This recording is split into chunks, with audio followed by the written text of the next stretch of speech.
Hey, it's Tucker Carlson. Imagine being a sixth grade boy in the United States right now. What are you hearing at school? What are they telling you on the internet? Well, they're telling you to stop being yourself, sit still, stop joking, suppress your aggression, share your feelings, obey. Female qualities are virtuous. Masculine qualities are oppressive. That's the message.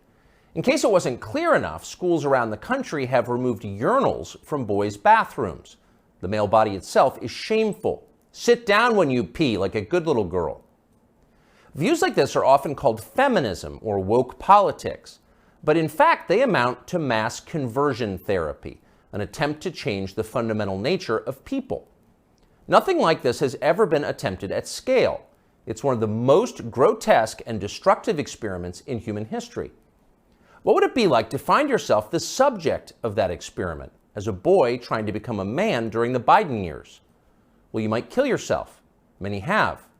You might decide to reject your own manhood and embrace androgyny, or even switch sexes. Girls are better? Fine, I'll become one. Or more likely, you might simply withdraw into porn and weed and video games and give up on your life before it's begun. You might retire at 19, a less dramatic form of suicide. All around us, this is happening. Noticing it is forbidden, but that does not make it any less real. So it's probably not surprising that Andrew Tate was the most Googled man in the world last year.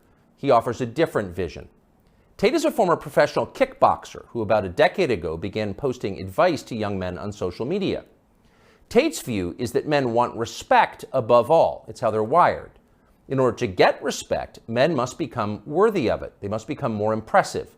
Wake up early, work as hard as you can, stay sober, find God, keep yourself physically fit, don't complain. That's his worldview. Earlier generations of Western leaders might have found parts of Tate's message inspiring. Now it's seen as a threat. The media treated him like a criminal up until the day he was officially classified as one. Just after Christmas last year, Tate and his brother Tristan were arrested and thrown into prison in Romania, where they live. The Tates were held without charges for 3 months, very likely with the encouragement of the British and American governments. In June, they were charged with human trafficking. They're now under house arrest until their trial. Are the Tates guilty of human trafficking? We're not their lawyers, but it's worth noting that as of today, not a single woman has come forward to say that she was kidnapped or imprisoned or moved across international borders against her will by Andrew or Tristan Tate. It's also true that in some ways, the charges against the Tates seem inevitable, like they were always going to happen. Accusing a man of a sex crime is the fastest possible way to discredit what he's saying. Days after WikiLeaks revealed that the US government had been spying on its allies and lying about it, Julian Assange was arrested in London for rape. 9 years later, prosecutors dropped the case against Assange for lack of evidence, though somehow that fact was not as widely covered. Is that what's happening here? Again, we don't know. Jeffrey Epstein's dinner partners insist that Andrew Tate is a pervert and a criminal. Maybe they're telling the truth. Either way, we think Tate's views about men very much deserve a hearing. So we flew to Romania to talk to him. We're posting the entire interview here on Twitter because we've been assured it will not be taken down for ideological reasons, as so much of his content has been. The video is long, but if you can, take the time to watch it. Make up your own mind about Andrew Tate. Here it is. So what are you charged with? That's a really good question. I'm charged with being the head of an organized criminal group, which is in charge of recruiting girls to make TikTok videos to steal the money from the TikTok views. Recruiting girls to make TikTok videos and stealing the money. So it's really a financial crime?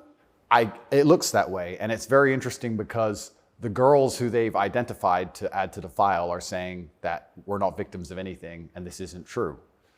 But the state believes it's true, and the state thinks that I, as a 35-year-old man, woke up. I was already extremely financially successful. I was already a father. I was already very well known. I had no financial motivation. I have no criminal record. It's not my personality profile, but I woke up at the age of 35 and decided to make girls do TikTok to enrich myself with the pennies that I would earn from TikTok views.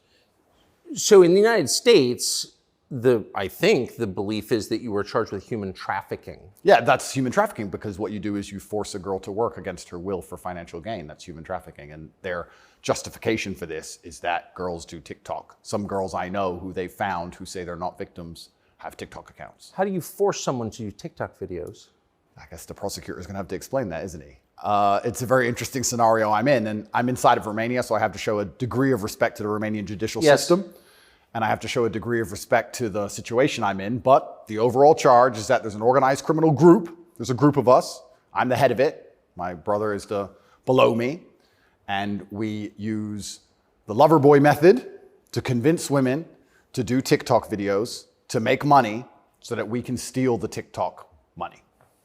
So there's no, just to be clear, you are not accused of pandering, of pimping, of forcing women to have sex with anybody. No, not forcing them to have sex, not restraining their movement, not stopping them from living a full life, but the fact that we are somehow convincing them to have TikTok. Very interesting. I don't think... But there's no actual... I'm asking you this because I do think it's a widespread belief that you were accused of pimping. Yeah, no, that's nothing to do with any of this case. Absolutely nothing. And it's kind of scary because the crime in itself of human trafficking is a unique one, because they can ignore the statement of the victim. So the girls have come forward and said, this is insane. You've just picked us because we're near Andrew and we're his friends. But the whole idea of the crime is they can say that she's brainwashed, right? She's under duress. So you can ignore her statement. State says she's a victim regardless of the fact that she says she's not a victim. So it's very interesting because the difference between sex and rape is consent, right? Right. But they remove all of that. They're like, nope, you're a victim. No matter what you say, we're deciding you're a victim. And they've chosen them. And of course, these girls do nothing pornographic. They've never had sex with anyone, nothing to do with that. So they've picked TikTok. So it's scary. Imagine you're a full-grown man anywhere in the world today. They can find two girls who have TikTok on their phone, which is every single female on the planet, and they can accuse you of forcing them to take the TikTok money. And even if the girls say they didn't do that, this isn't true, then you're still a human trafficker. But force, what does that consist of? Forcing someone to do something? Are they accusing you of using violence or? No, they're accusing me, and this is the thing, they're accusing me of using the lover boy method, coercing them by being nice. And by the way, these charges presumably are public, so... They're public, and this is extremely serious, but if you actually analyze the overall case against me, they're saying that Andrew and his brother, by being nice men, convinced girls to have TikTok accounts and then take the money. And it's very interesting because inside of the entire case file, there's not a single financial transaction to us for money. What are the penalties? They're extremely severe, 5 to 10 years in jail. And I've already served, coming up now, 7 months in a form of jail. They can only hold So you are essentially incarcerated right now. Absolutely, I'm on house arrest, and that counts as jail. You can only be held 6 months without charge. I was initially picked up, thrown in a cell without charge, and I think the intention of the entire investigation at that point was to find the crime because they had very, very weak evidence. They contacted 2,000 people who know me or knew me. They tried very hard to convince some female somewhere to come forward and say something bad about me. The media machine, which works hands in hands with the justice machine, as you know very well, did exactly that. In fact, they offered bribes effectively. They'd call up ex-girlfriends and say, if you have anything bad to say about Andrew, we can pay you $50,000 for the story. And they tried very hard. They didn't find any evidence of anything. They then released me on house arrest, and then 2 days before the legal limit in which they had to drop everything, they charged me with whatever they had from the beginning, which is very little. And now we have to wait for the Romanian judicial system to analyze the file and, God willing, throw it away. How long did you spend in jail? I was in jail for 92 days in a Romanian jail cell. What was that like? It was certainly an interesting experience. I won't lie and say it was easy. It was certainly very difficult. The uncertainty of it. It's a very uncertain situation to be picked up on just before New Year's Eve and thrown in a cell without charge. And I'm asking different prison guards and different prisoners, how long am I going to be here? One prisoner's like, I've been here 2 years. I was like, have you been charged? He goes, yeah, but I haven't gone to court yet. Like, everyone's been there for years. I thought I was going to be there for years. And it certainly takes a mental toll on you. And I think jail is a different experience when you know you're innocent. There was a guy in there for murder. He's like, yeah, I murdered someone, I'm in jail. You can your soul and your mind can accept the punishment for a crime. But when you've actually done nothing wrong, I think jail is a lot harder. Did you know why you were there? Not initially. So for about the first 2 weeks, I never actually got told in English what I was accused of, because I was arrested on December 29th. There's New Year's. What were the circumstances of that? Yeah, December 29th, 5 a.m., the armed guards ran in this house. They spent all day searching the entire house. They're very interested in electronics, as most federal agencies are. And then they took me that evening and said, we're going to go and put you in jail for 24 hours. And after 24 hours, you see a judge, and the judge will decide if you stay in jail. And the judge decided I should stay in jail. What did you do? I mean, who'd you call? I had a lawyer, and my lawyer came and he said, we need to analyze the case file. We need to see what they have against you. You're being accused of human trafficking. I was like, human trafficking? That's insane. Who? When? What? I went to jail, and then I was given all this paper in Romanian. I don't speak Romanian, although I live here. And then I was waiting for the translation. So I think it's about 2 weeks before I finally got the papers in English to understand why I was in a jail cell. And then I really understood how insane the accusations were. What is human trafficking? Yeah, so the overall, my understanding of it, they're saying that human trafficking is when you convince a woman to do something she doesn't want to do for financial gain. And there's different methods you can do that. You can do that through force, and you can also do that through emotional coercion. I think most people, just speaking from the American perspective, most people believe that human trafficking is effectively slavery, selling human beings. That's what I believe as well. Absolutely. And this is the thing that's so interesting. When you finally end up the enemy of the matrix, and they use the legal system as a weapon to punish you for having an opinion, you realize how subjective the law is, right? Because it can be a weapon. When you have something subjective, you can just pick and choose. So if they sit and say, human trafficking is a woman doing something for financial gain against her will via emotional coercion. Well, he knows these two girls, they have TikTok accounts. Emotional coercion? Convincing her. That's what I'm accused of, because they have no proof of me doing anything wrong. So they said, he's convinced these girls to do TikTok for money. The girls have said this is not true, and the state is denying their statement, saying, no, you're brainwashed, it is true. And I went to jail. So how is the state, so the state is trying to coerce the women, so how is the state not committing human trafficking by the same definition? Well, absolutely, it's very interesting. It's very interesting that you can sit someone down and tell them they're a victim when they say they're not a victim. You're a victim of being coerced, and we're going to try to coerce you into conceding you were coerced. Exactly. It's a very interesting scenario. And okay. Yeah, and it's a very interesting scenario. And it's up until this point, no judge has looked at the evidence of the case. So up until this point, I've been to court a bunch of times. But the only reason I was in court was to discuss my preventative detention. So under Romanian law, if you being free can impede the investigation, you should stay in jail. So the judge agreed that, yeah, maybe if he's free, he can damage this investigation because they're trying very hard to get something on this guy. So I've done a bunch of jail time. And now it just begins. The judge is going to look at the case. And like I said, God willing, I still have enough faith in the Romanian judicial system that she's going to look at this and go, this is not a crime. You're aware of the media coverage of this, however. So you're in jail for 90 days or more, and the rest of the world is talking about you. Do you know what they're saying? They're saying very heinous things, and I would hate to come across as a conspiracy theorist, Tucker, but I kind of have a feeling that this might be something to do with my influence and an attempt to slander my name. Perhaps I'm crazy. But the fact that they chose such a heinous crime, and they reported it so heavily, and they won't shut up and keep repeating basically a slander attack day after day after day. Also considering the fact that other people who genuinely commit heinous crimes have far more favorable press coverage.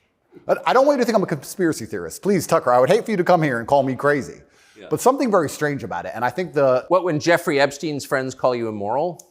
Yeah. The goal of it is certainly to slander my name, and I like to see it as a litmus test. I like to see it as an intelligence test. Anybody who wakes up and looks at me and goes, he's a human trafficker because of TikTok, they're fully gone. So, but from the West, just to defend the average news consumer in the West. Sure. Andrew Tate, kind of an outlaw. Yep. Lives in some palace in Romania, wherever that is. Yep. And Romania sounds like the kind of place where human trafficking is like the main industry. A lot of it happens here. That's what's so crazy about it, right? What's so crazy is if they really want to find a human trafficker, I think they could probably do it quite easily. But they managed to get me. That's certainly the perception.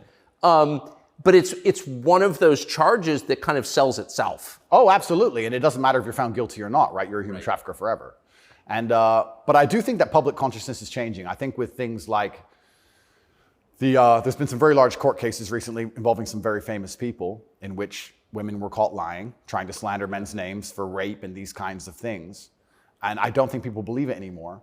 But that scares me to a degree, because I think that the typical weapon, the standardized playbook, is now failing, and I don't know what the new playbook's going to be. It's almost like better the devil you know. You're too famous, you're too successful, we don't like you. Call him a rapist or a human trafficker, put him all over the news, slander his name, try and wreck his life. Now that nobody believes it, what's the next move? What are they going to try next?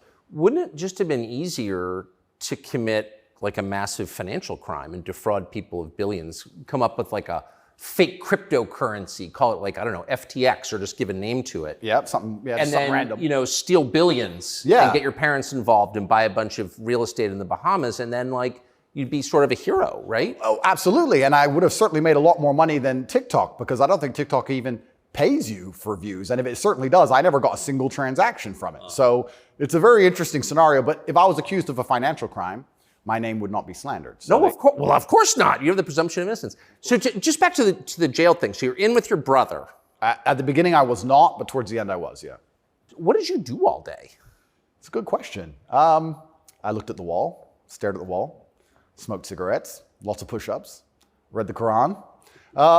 You smoked cigarettes, did push-ups, and read the Quran. Basically, yes. And certainly had some introspective moments. Tried my best to get out, tried my best to via my small phone calls, understand what's happening in the outside world.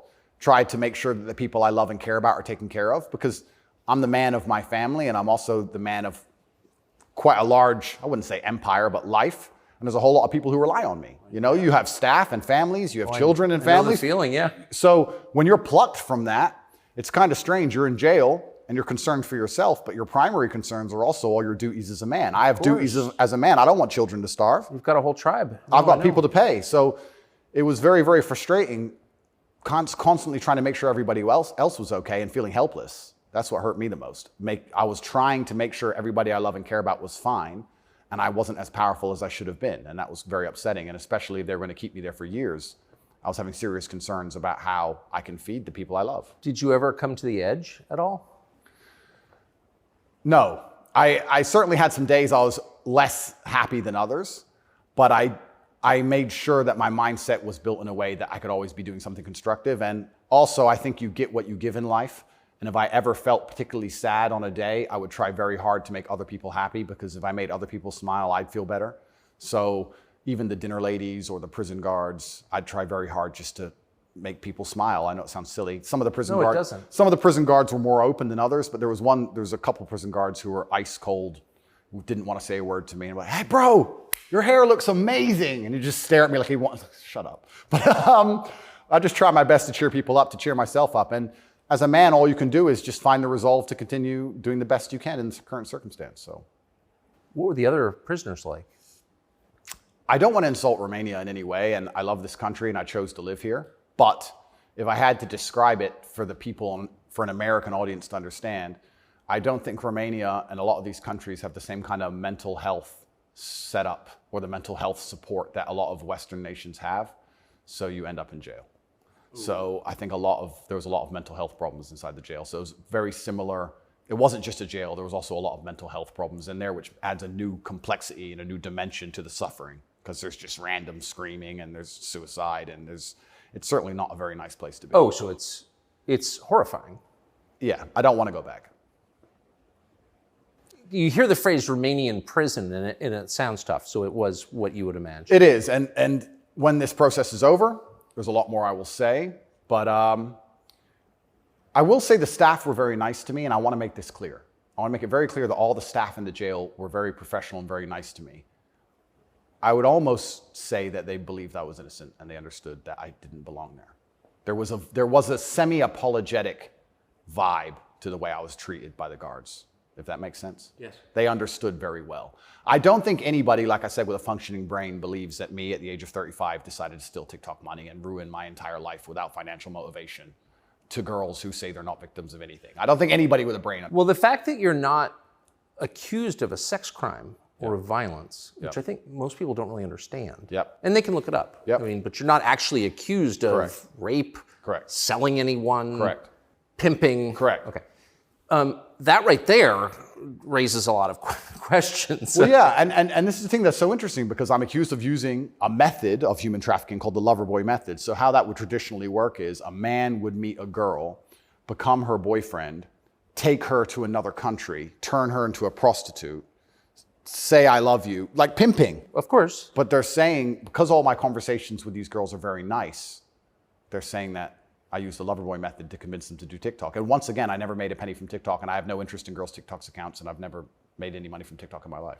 So that raises the question. So that right there, I think, I mean, we can let people assess. I'm not, an expert on the Romanian legal code, but that's kind of not the impression that most people have. Okay? And that's the media, who have made that the media have tried very hard to do that. And if I had to estimate, I think that the overall intention was just to throw me in a cell, use the media machine to drum up something real.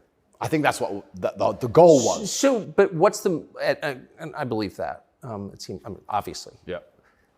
One thing, I've never been to Romania before, and one thing I'm struck by is the American presence here. Oh, it's massive. Fully understand that. So there are 3 NATO bases here now. They're bustling because of the war in Ukraine. Yep. One's on the Black Sea, Yep. right below Crimea.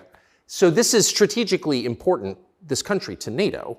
Absolutely. And so this is a lot less far away than I realized. It's much more American influence. Oh, absolutely. Do you think that played a role? Yeah, well, I think, and I don't want to get this incorrect, I think it's the 2nd or 3rd biggest U.S. embassy in the world. The U.S. embassy here looks like a prison. It's huge. They've got a huge embassy here. And even during Ceausescu, during the communism days, Romania was an ally of the West, even during communism. Yes. So, yes. Ceausescu came to New York. Yes, that's right, yeah. So Romania and America have been very good friends for a very long time. I have to be careful what I say, but it's certainly very interesting what's happened to me. The American embassy were not particularly helpful, let's put it that way. They weren't very interested in me being locked up without charge. They didn't seem very interested in getting me out. But you're an American citizen. Absolutely. And so you're an American passport holder. correct. So I think the average American believes, perhaps falsely, that if you're accused of a crime in a foreign country, particularly a less developed country like Romania, you go to the U.S. Embassy and someone takes an interest in your case just to make sure that your treatment falls within, accepted standards of justice. Yeah, they came to see me, but when I was asking them what they can actually do about all of this, they weren't particularly helpful. I don't want to peddle conspiracy theories, and I've heard a lot of information, etc. But I wouldn't say they sanctioned it. I don't know if they had to sanction it, but they weren't particularly interested in getting me out. But at least they came to see me more than once. I mean, they kind of pretended to care. The UK embassy didn't even pretend to care. The UK embassy was, I really think they enjoyed it. They didn't. And you're a British subject as well? Correct. And this is the kind of thing, and I want to say this here, that's kind of frustrating for me because Romania is my home now for 7 years, but I'm half British, half American originally. And when something like this happens to you, you have this longing for home.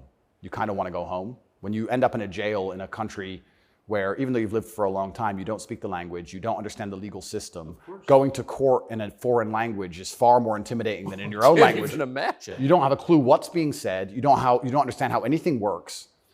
And then you kind of have this longing for home, but I feel like my home countries hate me, and they hate me because of my message, which I believe to be a positive message. So you kind of have this strange feeling of homelessness, because it's like, well, if I go to the UK, I believe they're going to attack me the same. If I go to America, I believe they're going to attack me the same. So where do you go? It's kind of scary. Where do you go? It's a good question. We're going to have to see. And how did you wind up here? I moved to Romania. I came to visit a long time ago. Before anybody ever visited Romania, I came to visit, and I genuinely fell in love with the place. It truly is a fantastic country. I love nature, as an amazing nature. It's a very safe place. It has this reputation of being dangerous. It's not dangerous. It's very safe. The people are very good. The people are very conservative traditionally. It's almost like America was 20, 30 years ago. It's gorgeous. They have a bunch of nice restaurants and plenty of things to do, and I've never had a problem here in any way. Never had any issue with the law or with the other side, criminals, nothing, until this came out of nowhere. So it's been very strange. So what is it about your message, do you think, that infuriates certain people? Well, my message is traditional masculinity. My message is to stand up and say what you mean and mean what you say. And even going to the gym nowadays is an act of defiance, because when you have a man who's built with any degree of principle, you say no to things. And I think if I have to analyze my message and why I'm so disliked by the people who dislike me, it's not the things I'm saying, it's the fact that if you adhere to my principles and you adhere to the things I say, you end up being the kind of person who will resist certain ideas. You say no. What kind of man never says no? Name a man who never says no. Men say no, right? Men wake up and say, no, I don't think that should be done this way. No, my children will not be taught that. It's no. the father's primary job. Absolutely. So when you say to men, listen, you're allowed to have an opinion. You're allowed to have standards. You're allowed to have boundaries and barriers. You're allowed to get up and become important and work hard and try hard and become the kind of man who can't be controlled, then you're seen as an enemy. And I, especially with the massive influence I've gained, I think they look at me and go, he's helping men resist the slave programming. We don't need him around. We need to empty their brains so we can inject the slave programming and convince men to be eunuchs, because once you're eunuched, then you're not a threat. I think I buy that.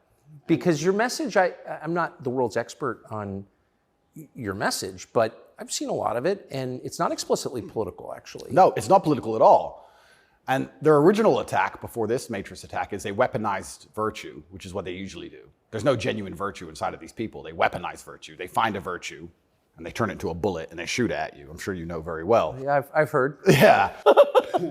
I was a misogynist for the longest time just for saying that men should have standards. If you tell a man he can have standards in a relationship in any way, you're a misogynist. It's actually very interesting because what does that mean to have standards in a relationship? But this is the thing that's so interesting about it, because they've gendered the argument when I never did.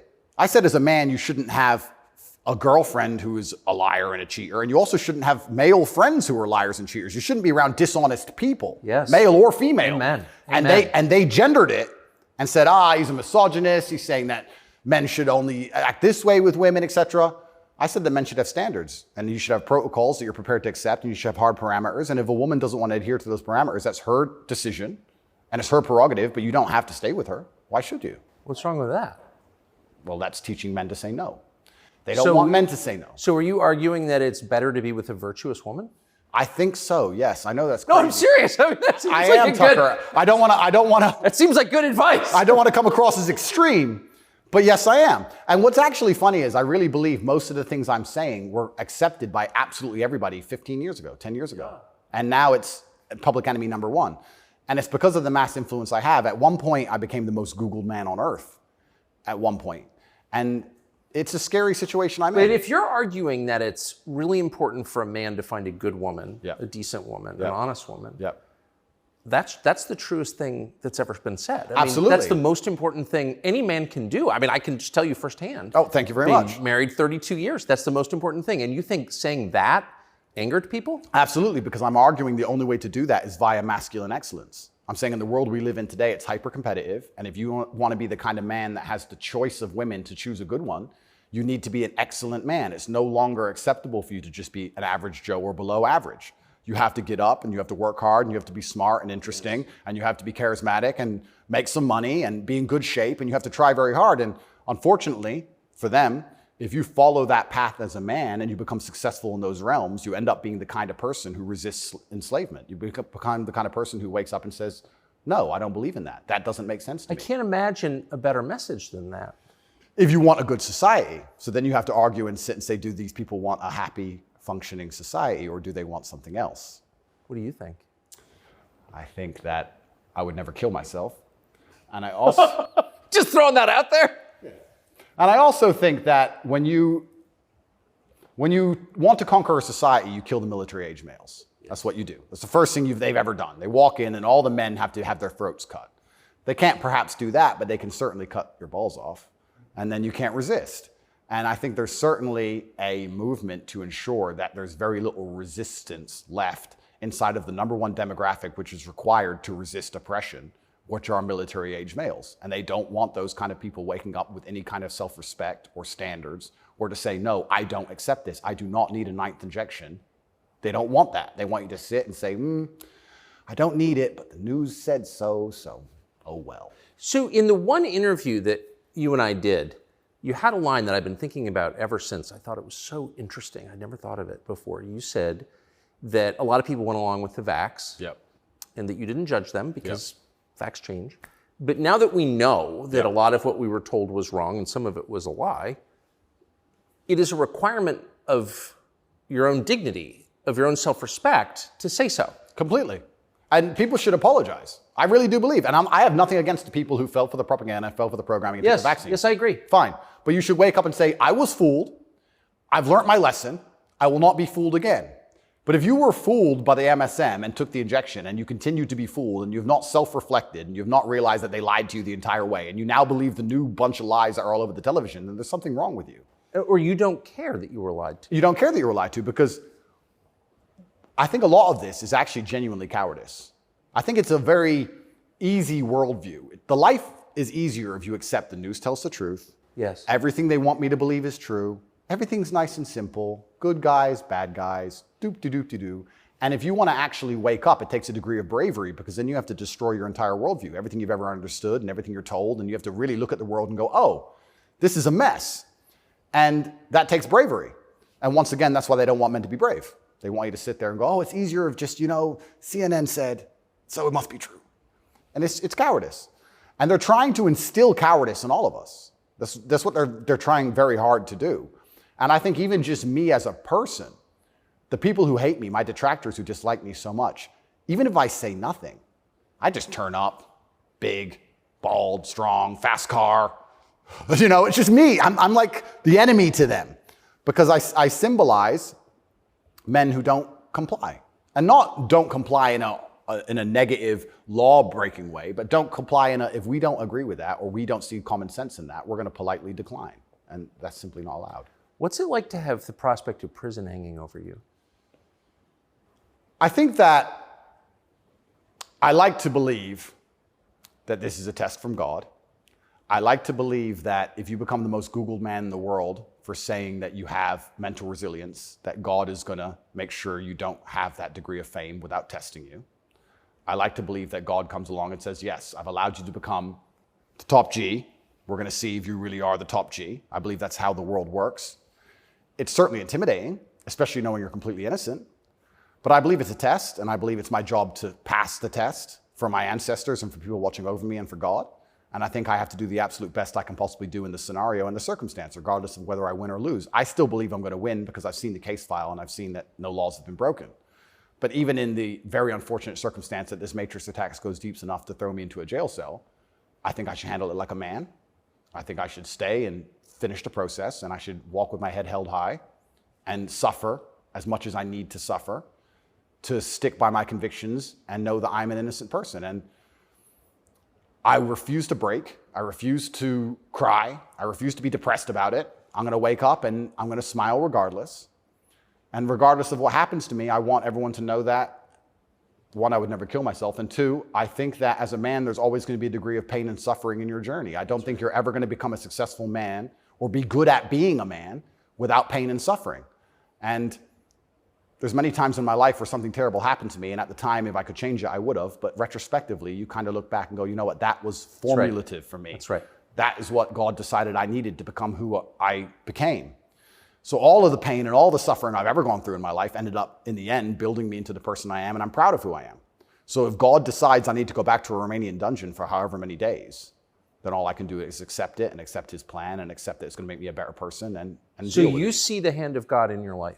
Absolutely. I think that he is the best of planners. And like I said, if you retrospectively analyze all the times in life you wish you could have changed things, yes, he knew better. And I'm going to have to accept that. When did you conclude that? I guess I always kind of knew. I was atheistic for a while when I was younger. But as you get older, you start to look at the world and understand that the thing for me was actually, I guess, a scientific principle. It was Newton's law of equal and opposite force. If there is evil in the world, and I'd like to think we both agree there certainly is, yes, there has to be an equal and opposite force, which is good. And I would like to think of that as God. Even the idea of God as a notion, even just as a concept, if that idea of God resists evil, then God is real. If you have two islands, you have two people, let's say a ship crashes, and you have two people who swim to two different islands. And one island, they're atheists, savages, and they rip you apart. And the other island, you get there and they believe in God and they believe they're not allowed to kill you. Even just their idea of God saved your life.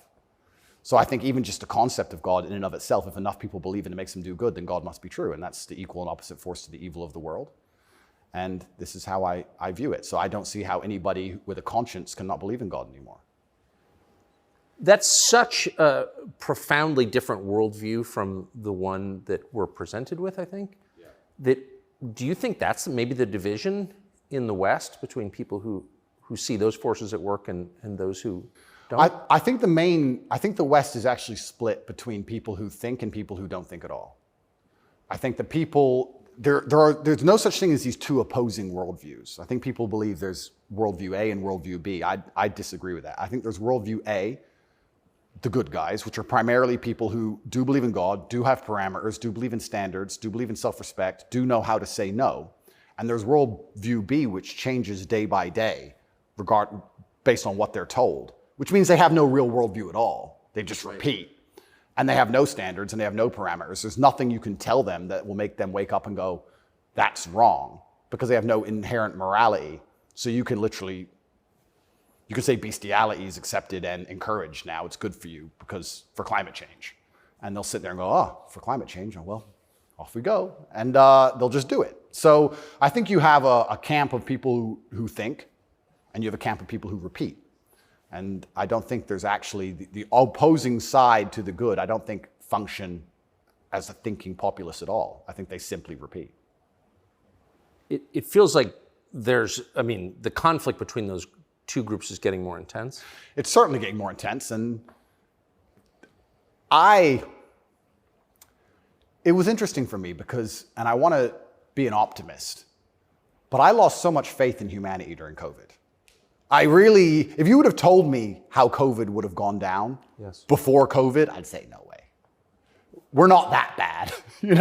I thought the people aren't that dumb. But when I experienced COVID, it's actually scary. You see how the Nazis managed to do what they did. You see how they managed to put people in concentration camps. You see it. And I had a very unique view of COVID because in the first days of COVID, when people were falling over in China and the Italian hospitals were overrun, at the height of the panic, when most people believed, because it was the very beginning, early stages, my brother and I had a very logical conversation and said, we're two military-aged men in very good physical condition. If we die of this, the world's over. If it can kill us, it's zombie apocalypse. So why are we going to live in fear? So we found the only two countries that were open, which were Sweden and Belarus. We had just been to Belarus. This is before the Ukraine war. We'd just been there. We decided to try Sweden.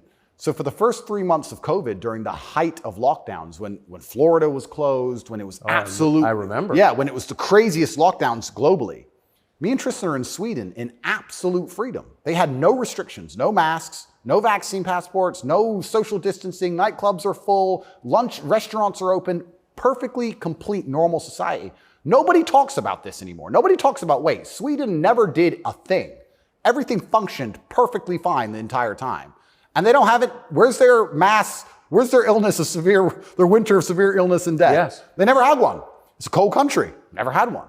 So we were living in Sweden, living completely normal lives, seeing the internet and seeing this insanity. And we're like, well, surely if we just put up a few videos of us partying in Sweden in nightclubs, this will wake people up.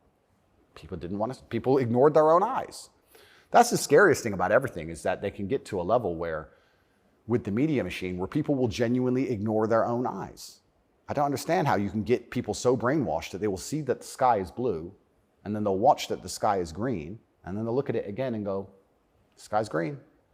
It's crazy to me, but COVID proves they can do that. And that's why the war is getting so intense, because the principled people are saying, how can you still believe in the things that you're saying? Here is all the logical, empirical evidence that that is a lie. But these people are ideologically brainwashed, and they don't want to take enough. They don't have the bravery it takes to wake up and accept that they're being lied to. So they'd rather just, to the end of time, repeat what they're told. And it becomes more and more intense as it becomes more and more ridiculous. That's so scary. As it becomes more and more ridiculous, the more intense both sides get. Yes. Right?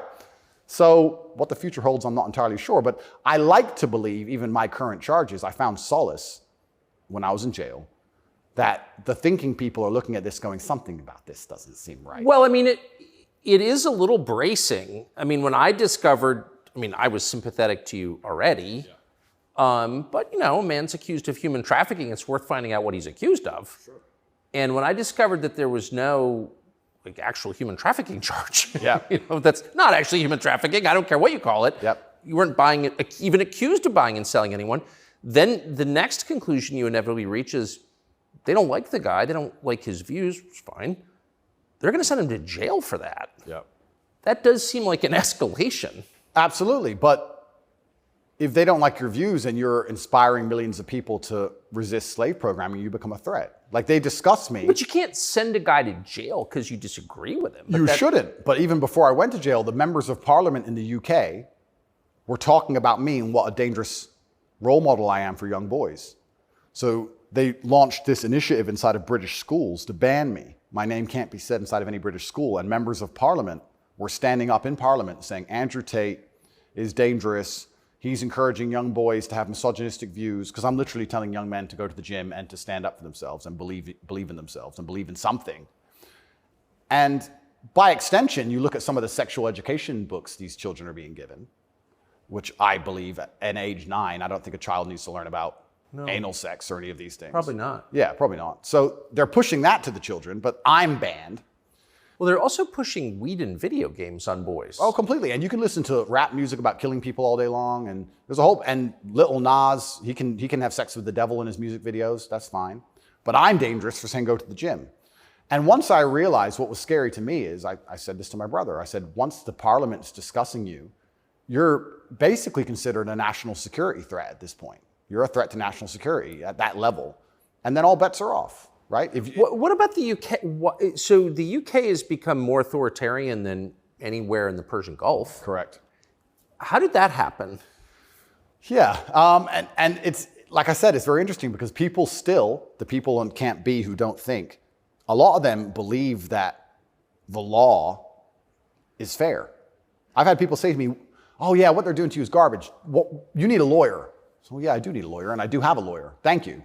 But it's not that simple, unfortunately. You know, the law is very subjective, and if they want to attack you with it, they're going to do a very good job of attacking you with it. And that's what the UK does. The UK have these laws which are extremely subjective, and they can use it as a weapon to basically silence anyone they decide. But or why? hurt anyone they decide. England is the birthplace of free speech, Completely. of habeas corpus, of kind of framework of liberal democracy that we thought we believed in. Yep. And now it's a country where people are arrested for praying. Well, what happened?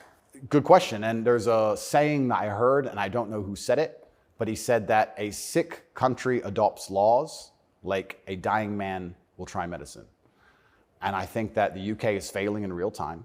If you look at it in any metric, whether it's living standards, whether it's crime rate, any metric you can measure the success of a country by, it's fallen off the cliff. It's becoming more and more expensive to live there. The education system's gone down the pan. London is the stabbing capital of the world. You're not safe to leave your house.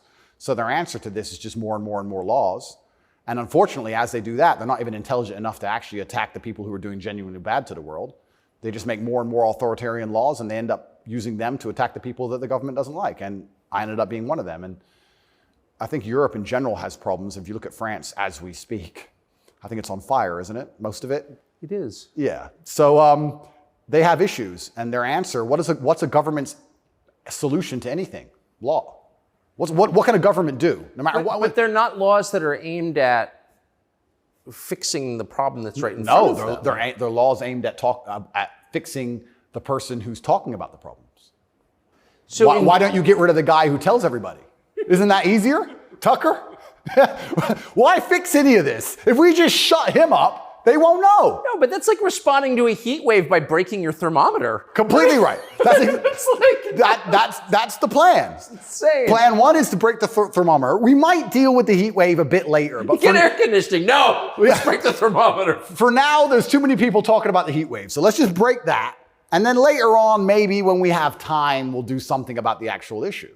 It does seem like a lot of this is an effort not to talk about the real thing in Europe anyway, which is migration. Yep. And the UK, formerly known as England, and France have both been completely changed by people from other countries. Yep. And I'm sure have added good things too. I mean, I'm not, but they've changed them, and in general, they're not better countries. And why can't anyone admit that? But this is what's really interesting to me about what's happening, because we're talking about masculinity and men who say no and men who stand up.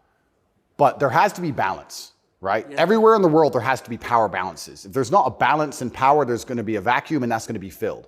If you neuter the native population of men, if you destroy their mentality to resist, if you tell them that every single thing about them masculine is wrong, and you basically feminize and eunuchate them, turn them into eunuchs, and then you import high testosterone men from the third world who don't believe any of this garbage, who grew up in a society where they understand the only way to succeed is to be a fearsome predator to a degree, what do you think is going to happen? Like, who's supposed to protect the sanctity of these nations and these settlements and these towns and villages? The police? No. In general, I would argue that it's the masculine essence that can be detected by the people who arrive. I guarantee if you were to put a bunch of these migrants in Sarajevo or Moscow, they'd behave themselves. Oh, but yeah. I have a feeling they'd just look around and go, not today. But when you neuter the native populace, then it's like, well, there's a power vacuum. And when there's a power vacuum, what do we expect to happen? So that's what are the French going to do about it? What's your average Englishman going to do about it? Nothing. And that's the thing. And that makes you wonder, is this purposeful? Like, why? These two actions of neutering the native populace and importing these high testosterone third worlders are so at odds with each other. Is this purposeful? I'm not sure. But has anyone considered this? So yeah, it's interesting because you talk about these are huge and intentional trends, and I mean they're historically transformative trends. They're a big deal, and so they're probably not happening by accident, right? There's got to be some intent. How could there not be? That's right. And how do they expect all of this to end? And this is exactly what's happening with migration. The problem with migration specifically is that there's no native masculine populace to enforce any degree of culture or boundary or parameter. And like I said, I would argue the point. And I've been to Sarajevo and I've been to Moscow. I've been to these places and I've seen there's a whole bunch of migration and everybody seems to just behave a little bit differently. And I think that's because people understand that men live here. That men live here. Yeah. If you turn up in someone's house and their house is pristine, you're probably going to take your cup and you're going to go put it in the kitchen. But if you turn up in somebody's house and it's a fucking mess and nobody respects the house and nobody cares and the man is drugged out of his mind, half asleep on the couch, what are you going to do with your cup? You're going to leave it there. You don't give a shit. If you turn up to the Western world and look at it. Then you're going to hit on his wife. Absolutely. So what do we expect to happen in these scenarios, right? And it is purposeful and it is scary that even me just telling men to go to the gym is seen as an act of defiance to the point where I have to be punished. I must go to jail. I must be silenced. The thermometer must be broken. If at the end of all of this, no matter what happens, do you plan to stay in Romania? I love Romania. I love this country. And if I am found not guilty, I will stay in Romania, yeah. I will still stay here. I don't believe in running away. I also believe, and perhaps this is... Yeah, I didn't even want to ask you that because you've got a legal case pending, but I mean, presumably you're rich enough to run away when you haven't. Correct. I'm not going anywhere. I think if I was anywhere in the Western world, this would have happened to me. I don't think this is Romania's fault. Let's put it that way. I don't think this is Romania's fault. I think if I resided in Switzerland or France or Italy, the same thing would have happened. Yeah. From knowing what I know. I think it was going to happen to me regardless. And I think I do have a large amount of sympathy, especially amongst the Romanian population. I get thousands of messages a day from Romanians apologizing to me. Yeah. I think the people here actually like me. My waiter at lunch yesterday is one of them. He wanted you to know, yeah. Oh, amazing. This is what I mean. Everyone understands what's happening. My problem is not with Romania. I don't hold any personal grudges against Romania. I think that this Matrix attack was going to come to me. Basically. What is the Matrix? Good question. I guess some Americans call it the deep state, but I like to look at it in a more global way. When I say the Matrix, I think there are certain agendas which are being pushed. I think the media machine and the judicial systems of the world work together hand in hand. I think the goal is to control people's minds to a point where they don't discuss anything that's important. The reason I use the Matrix is because I've watched that movie a few times and it has so many similarities to the... Have you seen the movie? No. You've never seen the movie The Matrix? No, I don't watch any movie. I don't want to talk about it on camera. No, I'm very dyslexic and it's hard for me to watch video. Got it. Honestly. Understood. But there's so many similarities, and the basic premise is that humans' minds are controlled and put inside of a false reality so that their body heat can be manifested for the machines. And I don't think it's much different to reality. Our minds are controlled. We're put in a false version of reality. We're told things that aren't true. We're arguing over things that don't matter. We're observing a false version of events. And the goal of it is just to distract us long enough for our bodies to be used for the machines, the soulless. And I think it's pretty similar, striking similarities. And even then, there's a bunch of other similarities which are difficult for me to explain. You haven't watched the movie, but there are agents inside of the Matrix, and the idea of the agent, the purpose of the agent is to make sure that nobody understands how the Matrix really works and to wake anybody's mind up. They want to keep you asleep. And any person can become an agent at any time. If they're not unplugged, if their mind is not free, they can become an agent, and their job is to keep you asleep. And you see agents all the time. COVID awoken me to agents. When I would sit and talk to somebody and they seemed perfectly rational and normal until I mentioned COVID, and then they'd fully change. No, it's dangerous. No, what do you mean? What do you mean? Are you crazy? My grandma got sick. And they became an agent instantly and started repeating the news to me. And I was like, your grandma got sick. How old is she? 97? Interesting. Oh, I better lock myself in my house then. Dumbass. So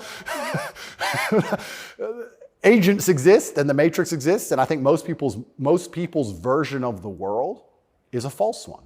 The idea and the world that most people have in their mind and how society functions and how all these things function, I genuinely believe is completely false. I think they've all been lied to. I don't think anybody understands how any of the world works. And I try and use some very simple, very simple analogies to wake people up.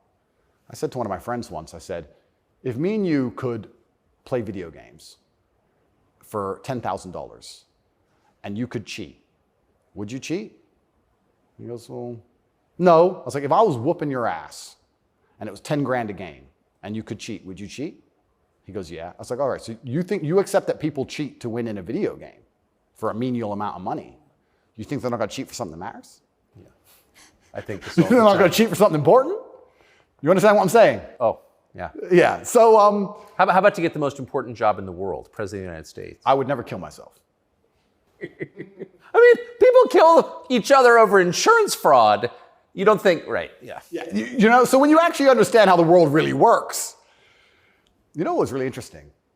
I remember there was this big military coup in, was it Myanmar or Burma? One of these, there was a big military coup like a year ago or something.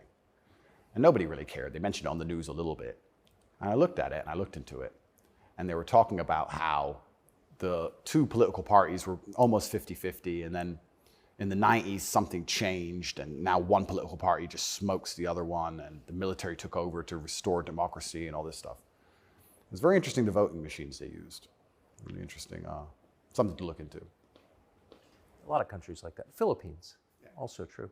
Why do you think support for the war in Ukraine, support for Ukraine's side in the war against Russia, support for a war against Russia in the West, is kind of the bottom line issue for the people who run the US government and for the American media? Why?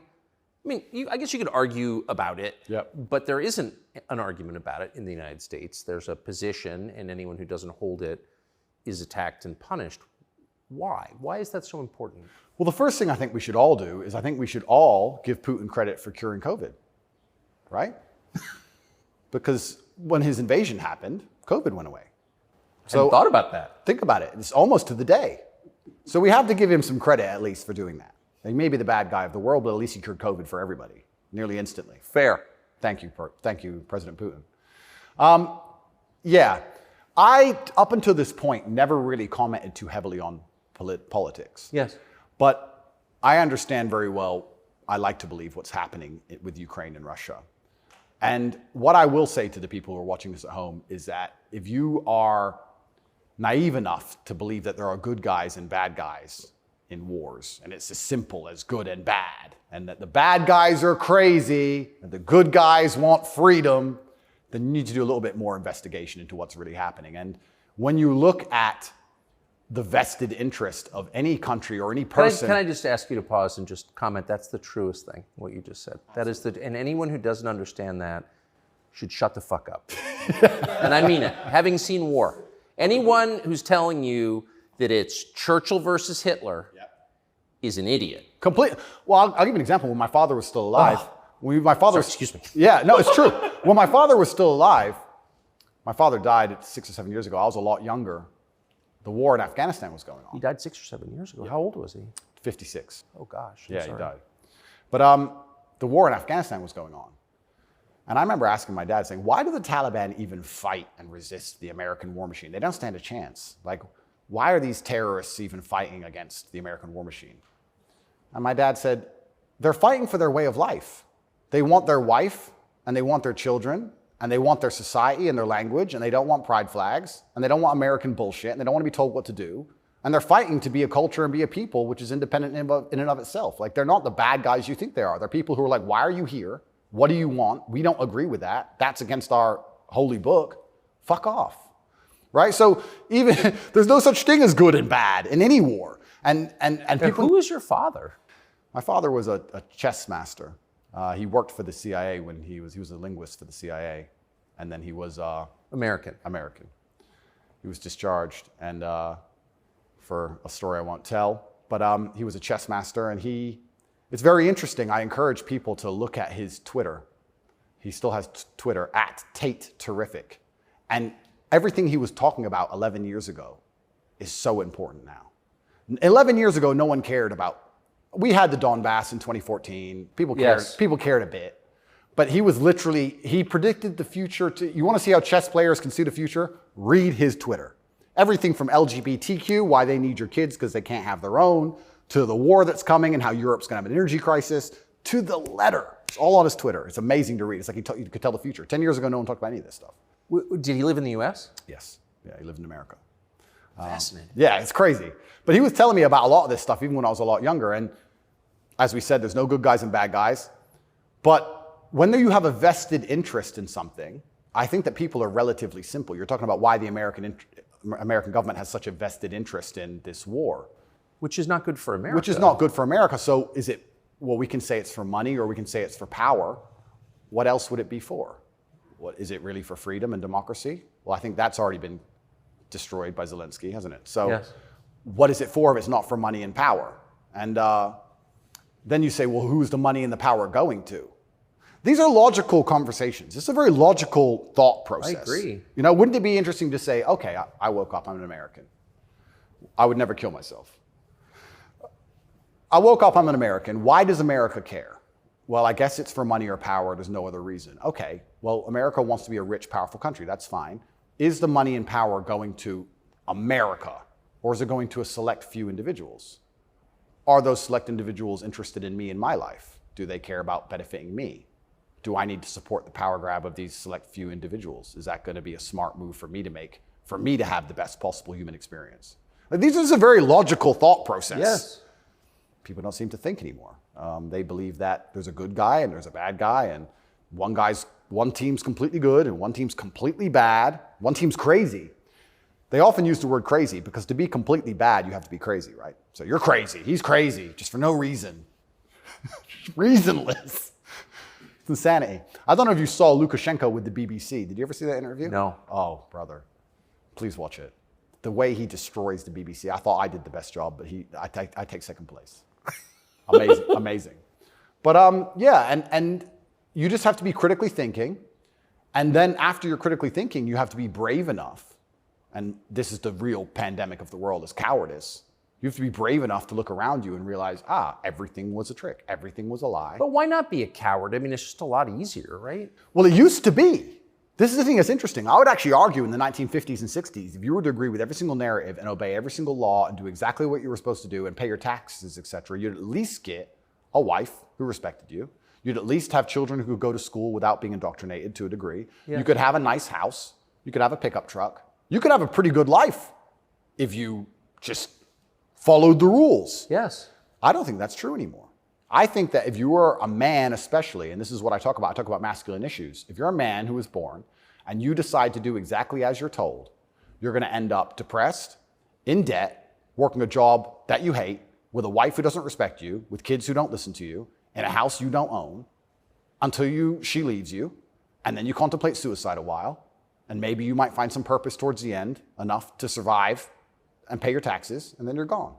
I don't think a man who just follows the programming is going to find any happiness. But they don't care. Why would they? They have no interest in masculine happiness. This is another thing that's very interesting.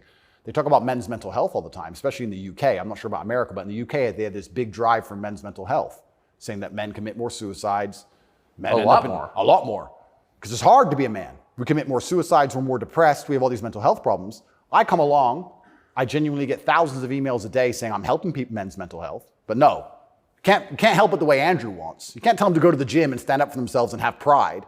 What kind of man's going to have a solid mentality and not have mental health issues if he has no pride? That's part of being a man. Part of being a man is proud of yourself. If you wake up and you're not proud of who you are and how you look and the things you say, how are you ever going to have a solid mentality? So when I teach things that genuinely help men's mental health, that's outlawed. No, you're not allowed to do that. Instead, you have to take our version, which is to pretend to care about men's mental health, but not give a shit. Give them a life they know they're not going to enjoy, pay taxes, and die. And men are the backbone. And medicate them. And medicate them. Medicate them long enough to keep working. The same way as we medicate farm animals. Just a bunch of injections. Yeah, just keep them alive long enough to get the milk. Milk's gone. Chop the head off. Boom. They need to put you in prison. They're trying. Yeah. I can see why. They're trying. And it's scary. A lot of people, but then what do? Do I just shut up? No. You don't think so? No, you can't shut up. I mean, because in the end, your self-respect, your dignity is the only thing. That's right. And this is what people don't understand. People say, Andrew, why are you fighting this war? And they don't understand that war is certain. You either fight war against injustice and you fight war against the things you know that are wrong and you feel good inside of yourself, or you accept the slave programming and fight a war with your own mind. You have to fight something. Yes. I can shut up and believe what I'm told in the news, but then I won't. Why am I so unhappy all the time? Why am I depressed? Why does my life suck? Why does my woman ignore me? Why do my children not respect me? You're fighting a war, then you're fighting a war with your own mind. I'd rather have all of me on side and fight against what I know is genuinely evil. You can't escape the battle. The battle's here for all of us. So I've made my decision, and that's why I can't be quiet, because you just said I would lose my self-respect and I'd lose my dignity, and I don't think I can function that way as a man. And I don't think any man should be able to function without self-respect and dignity. The reason men died on the Titanic was for self-respect and dignity. They went into the icy cold water and died because they would feel honorless if they jumped on the boat and left the women to die. That's right. So when you have self-respect and dignity, you have a hard parameter and you'll do things that which are deemed crazy or insane because you believe in them and you stick up for yourself. And that's why they don't want men to have self-respect and dignity. Rather be a free man in your grave. Absolutely. So I can't be quiet, and I'm going to say what I believe is true. And I genuinely believe I'm helping the world. I think that any young man who is a follower of mine, I will argue there's no influencer on the planet besides me who is genuinely benefiting their life. I know you're not big on the internet. I look at these other streamers and these other influencers. They play video games all day. They smoke weed on stream. They talk garbage. It's a bunch of drama back and forth like girls. I'm the only influencer or streamer who's genuinely talking about making money, because you need to have money to escape the matrix. It's very hard to resist enslavement when you have to pay the bills. Getting physically strong, because a strong body is a strong mind. Standing up for yourself. Self-motivation. All these things. I'm talking about genuinely positive things. Very few people are. And I think that it's an extremely important message that needs to be told. And I'm not going to stop doing it because I know I'm genuinely helping the world. And they're going to try and punish me for it for the rest of my life. I think this is just beginning. And I think when I beat this case, which I believe I will beat, I think something else is going to come. And it's kind of scary because I am a little bit afraid and a little bit intimidated by the incompetence of my enemy, because their standardized playbook is now failing in real time. The standardized playbook is the media attack, the lie, and it's not working anymore. And it got me a little bit worried about what the next move is. You used to just be able to lie about a guy all over the news and you win, right? But now it's like, shut up. So now what? I don't know. And that's what's kind of scary in my scenario, because nobody's going to believe any of the crap they print about me. Nobody believes it. Nobody believes it. Whenever I do an interview with the Matrix media, nobody believes. They have to turn the comments off because everyone in the comments are just ripping them apart. Well, you do seem very sad on the verge of killing yourself, are you? Absolutely not. Really not. I never would. And that's what you said that. I know. I have to keep saying it. I have to keep saying it because it's scary, right? But I believe you get 3 lives. I think they cancel you initially. And then when that fails, they try and put you in jail without a reason. And if that fails, there's only one option left after that. That's right. So I'm in a very scary scenario. But I guess the same as the men on the Titanic just couldn't get on the lifeboat. I just can't stop saying what I believe to be true. If a young man comes to me and says he's depressed, I'm going to tell him how to become a kind of man who's proud of himself. And if that makes him the kind of person that resists slave programming, I'm always going to be public enemy number 1. You've said depression isn't real, or it's not, as the way we describe depression isn't accurate. What do you think of depression? When I say depression isn't real, that really upset the world, especially the liberals, because they all live on medication, right? When I say depression isn't real, I'm saying that because I don't believe in things that can take away power from me. If I believed in depression, I would have been depressed in jail. But I can't be depressed if I don't believe in it. If you don't believe in ghosts, how can you be haunted? You have two people in a haunted house. One believes in ghosts, one doesn't. There's a knock in the night. One wakes up, calls an exorcist, is terrified, looks for a ghost. The other guy doesn't believe in ghosts. Knock in the night, goes back to sleep.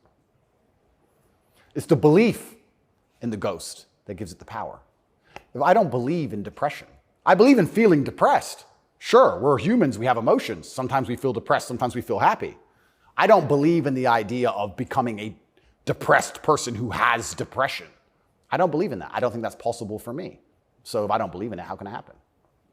I don't believe in depression. So why would I not adopt the mindset that makes me the most capable predator I can possibly be? Why not adopt the mindset that makes me as competent and as fearsome as possible? If you have to install software in your own mind, why would I not install software that makes me capable of not only driving a Bugatti and flying on private jets, but sitting in a Romanian dungeon covered in cockroaches? I need to be able to do all of it. So why would I believe in something that made me incapable?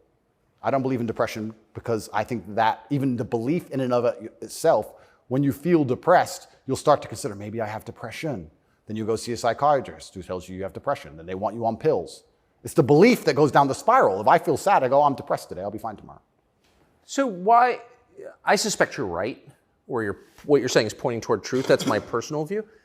But even if I disagreed with you, I disagree with you. Why is that so offensive, what you just said? Well, that's what's interesting, because when I said depression wasn't real, the number of people who would attack me defending depression, this is what I didn't understand. Right. You say depression isn't real, but depression's ruined my life, and it's super real, and it ruined my life, and I lost my marriage. I'm like, if I told you it wasn't real, you should be coming to me saying, tell me how it's not real. Please help me with my depression. Why are you trying to convince me that it's real? Why are you sticking up for it? And why are you defending depression? And why would I adopt the thinking of someone who's sad? Why would you're going to convince me to take your worldview. You just told me your wife left you, you're fat, and you want to kill yourself. And you want me to sit here and go, with my perfect life, and go, you know what? I want to think like this guy. You're out your mind. I don't believe in it. And because I don't believe in it, it's made me the kind of person who can't become depressed. And the reason they don't like me attacking that is because depression is a fantastic way to subdue a population, right? If everybody's depressed, it's hard to have a revolution. You're depressed. Oh, they've locked us all in our houses. I don't want to go outside anyway. I'm sad, right? So depression's a fantastic tool of population control. They have no problem with you being depressed. They have a problem with you being the opposite, principled and energetic. No, you don't want principled, energetic people. That's a problem. A bunch of depressed people, easy. If you had to invade a country, would you rather the opposing army be principled and energetic or depressed? I'll tell you, I would not want to be invaded by a cheerful army. Absolutely. That's scary. They're having too much fun, right? You want them all to be depressed. So a morose army is easier to defeat. I agree. Absolutely. So depression is a defended idea. You're not allowed to even talk about it. You're not allowed to help people get out of it, right? They like the idea of a depressed population. And this is what I say to people. Now, I'm not stupid. I understand like PTSD is real. I understand mental health is real. I'm not saying that, but I say if you're an 18-year-old boy or 18-year-old man and your life is pretty much okay, bacteria didn't steal your eyesight, which could have happened. You never had a car crash and lost both of your legs, which could have happened. You're actually very fortunate. And you wake up and you say, I'm depressed. I think you're an idiot. I don't think you're depressed. I think you've been psyoped. I think you feel a little bit of depression, and you can fix that by changing your life. I think if you became rich and strong and smart and successful, and you worked hard and you dedicated yourself and you were motivated and you tried your very, very best to become excellent, you probably wouldn't feel depressed anymore, which means it's not a disease, is it? So why would you, the only reason you're even saying you have depression is because you believe in it. So you're arguing for cause and effect. You're saying if you live a certain way, you're going to feel a certain way. Absolutely. And I also would argue that I think we've evolutionarily, even though I do believe in God, I think that we've designed ourselves and the human has grown into a way where if you feel depressed or sad, I think that's a fantastic trigger or a warning signal to do something. If you were to say to me, Andrew, you have to complete this monumental task. You have to conquer the world. I would say, okay, but I need a emotional motivation to do that. I need to be unhappy having not completed the task. I need to be uncomfortable, right? If you're uncomfortable being out of shape, you'll get in shape. If you're happy being out of shape, then you're just going to stay out of shape, right? So if you feel a degree of uncomfortableness inside of your mind, I think it's just your mind telling you that something about your life needs to change. Yes. You need to get up and change something. Guys would say to me, I'm depressed because I'm fat and I have no girlfriend. And I'd say, no, you have no girlfriend and you're fat and that's why you're depressed. If you go change those two things, you'd probably be surprised that your disease goes away. I had another guy say he was going to kill himself. I said, listen, it's back when I used to reply to my emails when I was smaller. I said, make me a promise, get a six-pack first. Of beer? I said, get a six-pack first, get in fantastic shape, and then do whatever you want. Didn't want to kill himself once he was in fantastic shape. So he did it? Yeah. I have the before and after. I'll put them on Twitter. Kind of interesting that, isn't it? So how are we going to say we have this disease, which is cause and effect? How are we going to say we have this disease where there's something wrong with you as a man, you have a disease because your life sucks? I don't think that's true. I think that your life just sucks and you should change it. And another thing I also preach, and this is another thing that's very important, I also think as a man, because life as a man is pain and suffering, and when I say that, because you're never going to be a good man or good at being a man without pain and suffering. You're going to have to go through a bunch of shit and have a terrible life to become a good man. I think you should embrace that and accept it. And I think that the correct mental model for men to have is a degree of stoicism and not to be too concerned with even how they feel. If I woke up today happy, I would have done this interview with you. If I woke up today sad, I would have done this interview with you. What's the difference? Why put so much importance on my emotion if certain things must be done? I must work, I must train, I must see Tucker Carlson, I must resist the Matrix. You've got duties. I've got things to do. So why are we going to sit around and talk about how I feel if it doesn't even affect how I act? And as a man, it shouldn't, because there's too much to do. And the masculine world is hyper-competitive. This is another thing most people don't understand. Totally agree. It's hyper-competitive out here. All the women want a few men at the top. The Ferrari, you don't want a Ferrari to drive fast. You want a Ferrari because other men want a Ferrari and can't have one. It's hyper-competitive. So if you're competing against every other man for every dollar you make, every girl you see, the house you live in, the car you drive, the life you live, you're not going to be able to compete with the person who performs regardless of how they feel if you only compete when you feel like competing. Right? Because there's men like me out there who will be sad every day and outcompete you regardless. I don't care how I feel. I will still win. And that's the kind of mindset you need to adopt. So when a man comes... You've got a job to do. Stop whining. Go to work. Completely. Yeah, I agree. Completely. Yes. So when men say, but I feel sad. Who cares? The world doesn't care. All the men who are out here to destroy you and take your girl don't care. So why do you care? Like the person who should care least is you. You're the only person who wakes up every day who should have a genuine vested interest in improving your life. Nobody else wakes up and wants to improve your life, only you. So if nobody else cares about how you feel, why do you care? So my argument also for depression is, you're depressed, fine. Have you trained today? Well, that doesn't change what you should do with your life, depressed or not. And I don't say this because I'm an eternally happy person. I say this because I've experienced all ranges of human emotion. I was in a Romanian jail cell with cockroaches crawling all over me as I slept. I never missed a day of training. I wouldn't say I was particularly happy, but push-ups must be done. So they got done. You're very close to your brother. Correct. And you were locked away for part of that with him. And did you have fun at all with him? Yes. I do think there's something inside of men, whereas if you're with your boys or you're with your group of men, there's something inside of us. Totally. And it allows you to make the absolute best of the worst situations. Maybe that's an evolution from war. All the men went to war and you saw all this pain and suffering and you saw heads, people decapitated and you're injured, but then you sit around the campfire and you're laughing. You're laughing. That's right. It's something inside of us. It's like a coping mechanism when you're around men. So when me and him were together, no matter how bad the scenario or no matter what they tried to do to us, part of us would just look at each other like, cigarette? And you find joy in that. And yeah, there's definitely, and that's another thing I think a lot of men are lacking. A lot of men are missing is a masculine support network. I think buddies. Yeah. You talk to a guy and say, what was the highlight of your life? What was the best time of your life? And they'll say, college football. It's not about the football. It's about the team. Yeah. And I think a lot of that's destroyed as well. Because also it's interesting how everything interconnects. When you destroy honor and principle and the masculine essence inside of men, well, now as a man, it's very hard to have friends. I wouldn't want to have a male friend who had no principles, no honors, and didn't work hard and was always crying about being sad. What do I want to hang around with him for? He's a loser, right? So then your support network's destroyed. And I think that men have always needed that since the dawn of time, and I think that's gone. But they don't have friends. Men, especially middle-aged men, have no friends. Absolutely, because they've been told that to give them all away and do as the wife says, and then she left him. No wonder he wants to kill himself, wouldn't you? No wonder he's depressed. It sounds like the worst existence ever. And now we're living in a world now, especially, where everything is hyper-competitive, especially the sexual marketplace. Like if you're a 52-year-old, overweight, average income, no fame dude, and you have to find a girl, it's going to be pretty difficult to find a good one. It's going to be very hard. So we're like, well, of course he's lonely. Yeah. And his kids don't respect him. They're busy. Like, of course he's sad. Like, it's actually heartbreaking to discuss. It is heartbreaking. It's heartbreaking. But then how do you prevent that happening?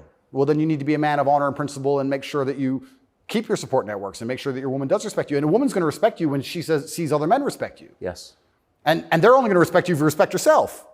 But to respect yourself, you have to be the kind of person who says no. What do you think of porn? There's been some statistics, there's been some studies done. Most men or less men are having sex than ever before. I've seen that. Yeah, and what is that? Well, that's an extension of the fact that masculine virtue is being destroyed. That's the thing that's interesting about all these things. They psyop, especially men, they say, listen, women want a feminist man. Women want a man with no moral principle who would make sure that there's a conversation about who should fight the burglar when your house is broken into, because equal opportunities, equal rights, of course. Don't presume just because you're a man that you should defend her physically. Of course not. That makes you a bigot and a misogynist. So they convince men to adopt these virtues and ways. And of course, women, by and large, dislike them for it. So now as masculinity is plummeted, a whole bunch of men are simply not having sex anymore. And then they become addicted to porn, which is cucking, effectively. I mean, two people are having sex and you're just watching it. and it's become a, yeah. Good point. I mean, and it's become a pandemic, right? So men are replacing genuine sexual relationships with just the computer screen and porn. And it's becoming a very, very big problem. And that's also exasperated by the fact that I think the sexual marketplace has become globalized. This is the thing I say to young men. A lot of men come to me with problems, and my only answer to them is masculine excellence. I say that in the world we live in today, being a normal man or below normal is going to be terrible. You have to be an exceptional man because the sexual marketplace, especially, even if you just want to find a wife, is globalized. If you, in 1955, if you met the hot girl in the Nebraskan town, she was the hot girl in the Nebraskan town. If you meet her today, she's being offered to go to Courchevel and go skiing in France, and she's being offered to fly to Dubai. And there's millionaires who can just fly her anywhere and give her anything she wants. And who are you? Right? It's getting harder and harder as a man to even find the most basic human function of reproduction. Even to just find a woman you can reproduce with, it's becoming more and more difficult. You also couple that with the fact that they've destroyed morality in women also. So when you destroy the morality in men and you destroy how a man should act, and then you destroy how a woman should act, you're both going in the opposite direction. Most women out there are very happy to share a man who's just rich and famous, and they don't care. It's right. So if you're the normal guy, there's this rich famous guy with 30 girls. That's 29 dudes who are lonely, and they end up watching porn. And if you have a porn addiction or you have a problem with porn, you have a problem with yourself, because I guarantee if you were the kind of man you're supposed to be, you would have no time for that, and you wouldn't need it. I can confirm that's absolutely and utterly the case. Yeah. So the fact you even need porn shows there's a problem with you as a man, because if you were the kind of man you could be, and I genuinely believe that any man can become anything, then you'd have unlimited sexual options and you would have no interest in that. And I do want to make this clear to the world, because there's a bit of a misconception about my story. My father was in the military, and then he left to become a professional chess player. He was a traveling chess player. You don't make money with that. My mother and father broke up at age 9. We moved to England purely because you get more help from the state. I was raised on welfare in Marsh Farm, which is the worst area of the worst town, Luton, with the highest crime rate. I went to a school with a 4% pass rate, single mother household effectively. Started from absolutely nothing, became a kickboxing world champion. Your mother was English? English, correct. So I started at the absolute lowest echelon of life, and I would like to consider myself somewhere near the top now. I've been through absolutely every stage. So when I say to men, you can become anything you want, and my answer to you is masculine excellence, there's no other answer. I can't tell you how to rig the game and cheat the game. If we're all racing a race and I have a Ferrari and you have a Nissan, I mean, sure, you can get a bit better at driving, but you're probably going to lose. You have to get a better character to play this game of life. So that's why I preach masculine excellence, because for many of the world's problems today, porn, sexual access, being respected by your peers, making sure that your wife's going to stay with you after the children are born for a very long time. That's right. Being happy, anything. It all comes down to who you are as a man. The only answer is masculine excellence. There's nothing you can do besides hard work, accept the trauma and pain and suffering, and work harder than everyone else around you worked. And that's why porn's a problem. So I will genuinely say to any man out there who finds himself loading up that website, go take a look in the mirror and realize why no one wants to fuck you. Fair. And I said this to guys before. If you were a girl with all the choices she has, would you choose you? Think about it. And if you're honest with yourself, a lot of these guys, if they look in the mirror and go, you know what? No, I wouldn't choose me. Work out why and do something about it. Absolute and utter self-accountability. This is something that's also missing. I take accountability for everything in my life. Even going to jail, although it was unfair, although it's a matrix attack, although it's garbage, it was my fault. I sat there and go, what did I do wrong? How can I learn from this? Where is my part to play in this? What did I do? Because my actions are what I have the most control over. I have self-accountability for everything. If a woman doesn't want to sleep with me, I don't sit and say, women are this way, society's that way. I just sit and say, okay, why? What can I change? So any man who's loading up porn needs to go have a long conversation in the mirror and realize that he's not desirable or as desirable as he should be or could be. I come from absolutely nothing. I'm mixed race. My father was black and my mother's white. So statistically, mixed race, single mother household, bad area. I ticked every box to end up in jail. I ended up in jail for the wrong reasons. I guess You fulfilled your destiny. can't escape statistics. I ticked every box to be a delinquent, and I refused to be one. I absolutely not refused to be a delinquent. I said, no, that's not who I want to be. I want to be a superhero. And I know the only way to be a superhero is to, one, suffer, like Batman did, his parents died, and two, work hard. What does your mother think? My mother's exceptionally proud of me. She still worries because mothers worry. But even when we were in jail, she said, well, I know you're both strong. So, like, she knows she has men. She knows she has, That's pretty great. Yeah, of course. And I think that's what, I believe especially also, I think a man has a duty to his last name. I think we carry the last name. We have a duty to our last name. I am a Tate. I am my father's son. The reason my father is discussed so heavily is because of my monumental success. I keep him alive via my success. I would love to think my son does the same thing. Yes. They will talk about my son in a way where they're so interested in his life path that I must be discussed by extension, and then I live forever. So I have a duty to Tate. I have a duty to my last name. I must perform. And this is what I said to my mother on the phone. I'm a Tate. It's fine. Oh, but the conditions are bad. Yeah. That's life. And even as a man today, you're waking up, you want to load up a porn website. You should have respect for your last name, and you should sit and say, is this who I am? Is this what I do? A lot of this comes down to the things we discussed at the very beginning. Self-respect, honor, dignity. Well, you have no dignity? Well, I have too much dignity for that shit. And a lot of these men have no dignity, no self-respect, and it's all an extension. It extends of why they're never going to be who they could be, and also what they do to cope with that. And yeah, porn is a coping mechanism. What do you think of women? I think women are some of the most powerful people on the planet, firstly. A lot of the conversations we're having, most people don't understand that women are the gatekeepers, and women are the ultimate judges. Women are the ultimate judges, especially of sexual access, right? So when I say that maybe 40% of the letters I got in jail were from women, just love letters.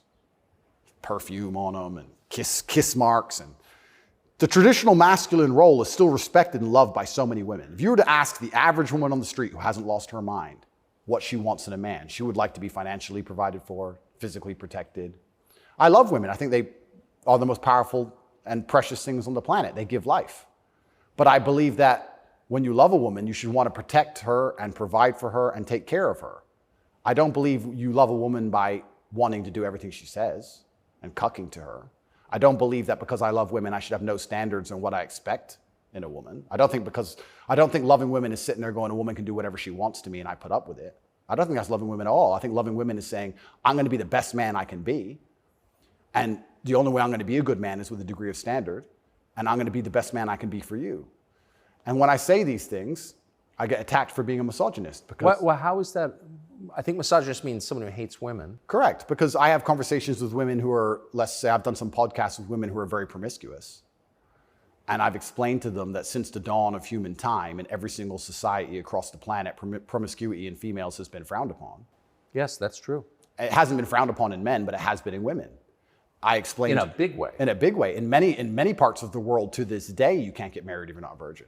I'm not saying all women should be virgins. I was explaining to her that female promiscuity has always been hated. In every holy book, it's disliked. You've bought into this new think for the last 10 years, and you seem to think it's empowering. And I would argue that it's not empowering. And I sat there and had a conversation with this promiscuous woman, and I said to her that she is doing herself a disservice, and she's dishonoring herself, and she's never going to be happy or fulfilled jumping from bed to bed. And I was told that this makes me misogynistic because women are empowered and they can make whatever choices they want, and I'm insecure to believe that a woman who slept with 300 men is somehow changed mentally, and her ability to bond and love a man has been affected by that. But it is. That's true. Well, unfortunately, you're going to end up in a Romanian jail cell for being a misogynist. No, I mean, I love women. And so I've seen it, and that is true what you said. The thing that's interesting is that women intrinsically understand this. Yes. Because if you see a woman dislike another woman, what's the first name she calls her? Slut. It's the first thing a girl says to a girl she doesn't like. It's the biggest insult that comes to her mind is that she's promiscuous, right? So it's interesting, but I've been called a misogynist for that. And then I've been on the internet for a long time. I've made some jokes. I've made some videos, and people don't understand satire or comedy. There's one that they keep repeating. I made a joke. Next to my bed, I had a Glock, like many people do, and then I had a knife next to my bed, and there was a comedic skit where it said, "The girl caught me cheating," and she picked up the knife, and I slapped it out of her hand and said, "You still love me?" And they cut the bit out where I talked about the girl attacking me with the knife. They just took the bit where I say, "Slap the knife out of her hand, you're the boss," da-da-da, and he's a misogynist, and it's just taken out of context. And that's another thing that's happened to me, and I am aware of this, and like I said, I take absolute self-accountability, but the way you make jokes and make videos when you get 100 views is very different than the way you would make a joke or make a video when you get millions of views. And when they're trying their best to they'll look at a 4-hour video and find 3 seconds. I'll give you an example of it, where it hurt me very recently. I did a podcast where I was discussing corruption. I discussed which country I believe is the most corrupt country in the world. They start a lot of wars. And the answer to that by the person I was discussing it with is, well, you live in Romania, Romania is corrupt. I said, Romania is corrupt, correct. But I don't think there's certainly corruption, but they don't start monumental wars which end up in millions of deaths. I would argue that their corruption, because a policeman stops me and I can bribe my way out of a parking ticket or a speeding ticket, is far less destructive. So we discussed this at length for hours. They cut out the bit where I said Romania is corrupt and showed it to the judge. That kept me in jail. Ooh. Yeah. So, and that's my problem in a nutshell. Long format content, people will find a little bit, edit it up, and try and attack me with it. And that's where this whole misogynistic things come from. It's either from me arguing with promiscuous women on podcasts designed for promiscuous women to argue their point, and I destroy them so flawlessly that I'm a bad person, or something taken out of context. And it's insane because, like I said, the amount of support I get from women is actually monumental. The amount of mothers who write to me and say that their son's doing better than ever. The amount of women who write to me and say that their boyfriend's doing better than ever. The amount of women who love me and just want to meet me. This idea that I'm hated by women is probably the biggest lie about this whole story. I don't want to brag, but I can assure the world that's absolutely not true. I had thousands of letters of support from women. In fact, there was one girl, never met her. She would play love songs from her car outside the jail. So she'd put the music on and play love songs. And I managed to tweet out via my cousin the songs I wanted to listen to. Whitesnake, Is This Love? And she'd play them for me. Never met her. Don't know who she is. So you're in a Romanian prison cell requesting Whitesnake on the radio in the car outside. Correct. And some girl would pull up and put kind of a surreal moment. Put her speakers on full and play me my love songs for a good 3 or 4 minutes before the police would come and make her move. I got a song a day. But yeah, this idea that I'm universally hated by women is insanity. That's not true. So you said you're a mixed race. Your dad was black, your mom was white English. What do you make of the race conversation in the United States? I think it's they're trying to put fuel on the fire, and they're deliberately trying to accelerate division. This is what I believe. I think that if a black billionaire and a white billionaire meet somewhere, I don't think there's much conversation about race. I don't think... No! I don't think there's any racism. No. Interesting, no? They're not that interested in the topic, actually. They don't care. Right. Right? But amongst the lower echelons of the populace, they seem very interested in trying to turn us all on each other. Yes. I wonder why that is. And I wonder why they deliberately make laws and push media matters which are designed to do exactly that. I wonder why that is. We can sit, and I have my own theories. But I think what certain people in the world would be most afraid of is the white people of a certain economic class and the black people of a certain economic class shaking hands and saying, this is bullshit. I think that would be very intimidating for them. So it's certainly accelerated. And it's also very interesting because as a mixed race person, I will also sit and state, I don't look particularly black. Most people can't guess where I'm from. I've had more discrimination against me for being a straight male than I've ever had for my skin color.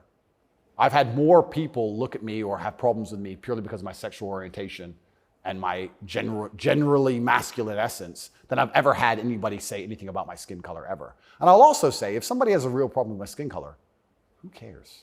If someone's that ignorant, who gives a shit? Like, it's also, I do find it amazing they manage to psyop people into being so brutally offended by it. If someone were to come up to me and say, you're not white, I'd say, correct. Have a nice day. Who cares? It's amazing how they've got everyone wrapped up in this. But yeah, it's certainly accelerated. And another thing that's very interesting about it, especially in America, a lot of Americans are insulated to, I feel like, world history. Yeah, I've noticed. You know, they're like, oh, slavery, slavery, slavery. Slavery was everywhere. Every country had slaves. Arabs had slaves, the Chinese had slaves, Aztecs had slaves. Everybody had slaves. The American Indians had slaves. Everybody did. A lot of slaves. Correct. And they're like, oh, we've been enslaved. Everyone was enslaved. Unfortunately, the world wasn't such a nice place, right? And there's been ethnic divisions in every single country on earth since the dawn of time. There still is in many countries in the world today. They believe this is a uniquely American issue. And I would strongly argue that, one, it's completely and utterly not.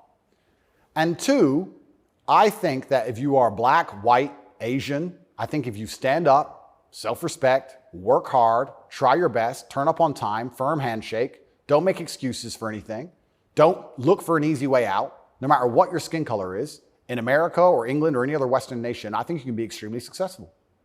I don't think anything's stopping you. That's not the message you get from, say, Kamala Harris, who's also mixed race. Her dad was Jamaican, her mom was Indian. Yeah. But race is really at the center of her identity and her politics. What do you make of, say, Kamala Harris? Well, let's look at why they purport the idea that depression is so powerful and that you can just catch it from the sky and now you're permanently depressed no matter what happens to you and there's nothing you can do about it and you can't improve your life and you can't be a better person, right? It's that self-limiting belief. I think by also pushing this racism argument, it's also very much the same thing. I think if you adopt that mindset, if you wake up and you're a particular color, you're purple, and you believe purple people can't make it, what's your chance of making it? Zero. Yeah. Right? So that's what's so destructive about it. This is what I'll even argue when I argue this point with people and they try and say, oh, but this happens, and they pull out these statistics and all this garbage from the Matrix. I say, listen, even if the world's racist against purple people, the best thing you can do is be such an exceptional purple person that they need you they need you. The only answer is hard work. The only answer is self-accountability, masculine essence, honor, dignity, making your ancestors proud of you because you hold the same last name as them. The answer is the same regardless anyway. But when people like Kamala are pushing this racism agenda, they're trying to say to people effectively, you'll never be anything. And you don't stand a chance of ever being anything. And I think that makes people who aren't anything feel a little bit better about themselves. It's cope. And that's the only fans she has left, are losers who she's told it's okay to be a loser because there's no way you could have not been a loser. And I will argue you could have been something a lot more than that. And you shouldn't listen to anybody who tells you you're not going to be a loser. If someone were to come to me and say, Andrew, you're mixed race, you're from a single mother household, you're never going to be rich. I'll say, watch me. I don't believe you. I don't believe you. Who are you? So everything she's saying is, one, wrong. Two, it's destructive to believe in. Three, I think it's her last hope at having any kind of fan at all because she's largely incompetent. I don't think I've ever heard her put a compendious, coherent sentence together. And perhaps also, maybe that's the reason why she leans so heavily on race, because she's not impressive or competent. So she can say, oh, but I'm this color and I did it, instead of actually talking about how good of a job she's doing.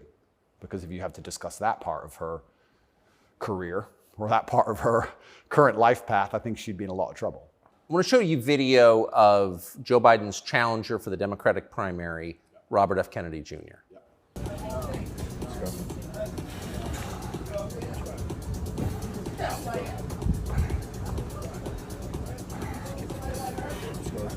Six. Run it. Let's go. Up. What do you think of him? I think a strong body is a strong mind. I don't think there's anything wrong with a man exercising up until the age he dies. Why wouldn't he? I think that the bottom line of masculinity since the dawn of human time has been a propensity and a capability for violence. I think that's what makes a man a man. I don't see any possible negative connotation with being in good physical shape. I think that's a fantastic way to show discipline, which is very important in any man who's important, especially a world leader. In fact, I love the idea of an elected world leader being in fantastic physical shape. I think it shows that they're a motivated, disciplined person, and I have a lot of respect for him for that. And I think that in the military, we make it mandatory, right, to be in fantastic physical condition. Yes. So why wouldn't we have it mandatory for people who are in charge of the entire world? I think it's fantastic. The President of the United States seems to be failing physically. As you look back at the country whose passport you hold, at the president, what's your reaction?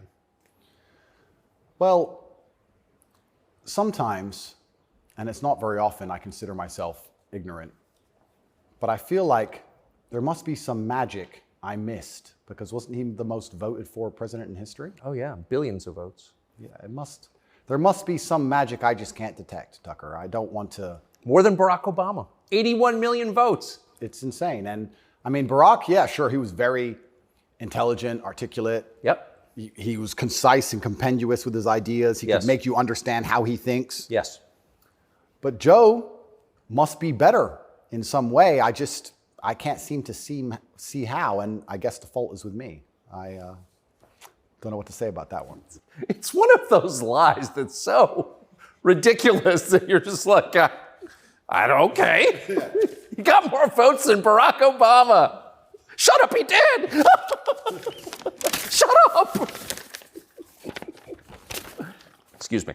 I want to get your take. This is sort of small ball, but it I think tells you something about a larger trend in the United States. This is a state senator from the state of Wisconsin in a public hearing recently saying, in a discussion on a crime bill, fuck the suburbs. Here she is. Fuck the suburbs. Because they don't know a goddamn thing about how life is in the city. What is that? There's a hostility there. Where does that come from? That comes from being a perpetual victim. That comes from being told that everything that's happening to her is not her fault and she has no self-accountability. Even though she's managed to become a senator, somehow she's still oppressed. And that means that everyone else who looks like her is also completely and utterly oppressed. And anybody who has a slightly better life in any way is, by extension, a bad person because they weren't oppressed. Yes. And that's where the hate comes from. The division's put there by these mindsets which are being purported by the people in charge of the world, convincing you that you have no control at all over your own life. And that's why she's so resentful towards people who have done well in life, not even as well as her. Right. I would also argue, perhaps I'm incorrect, that she probably lives in a suburb. Of course she does.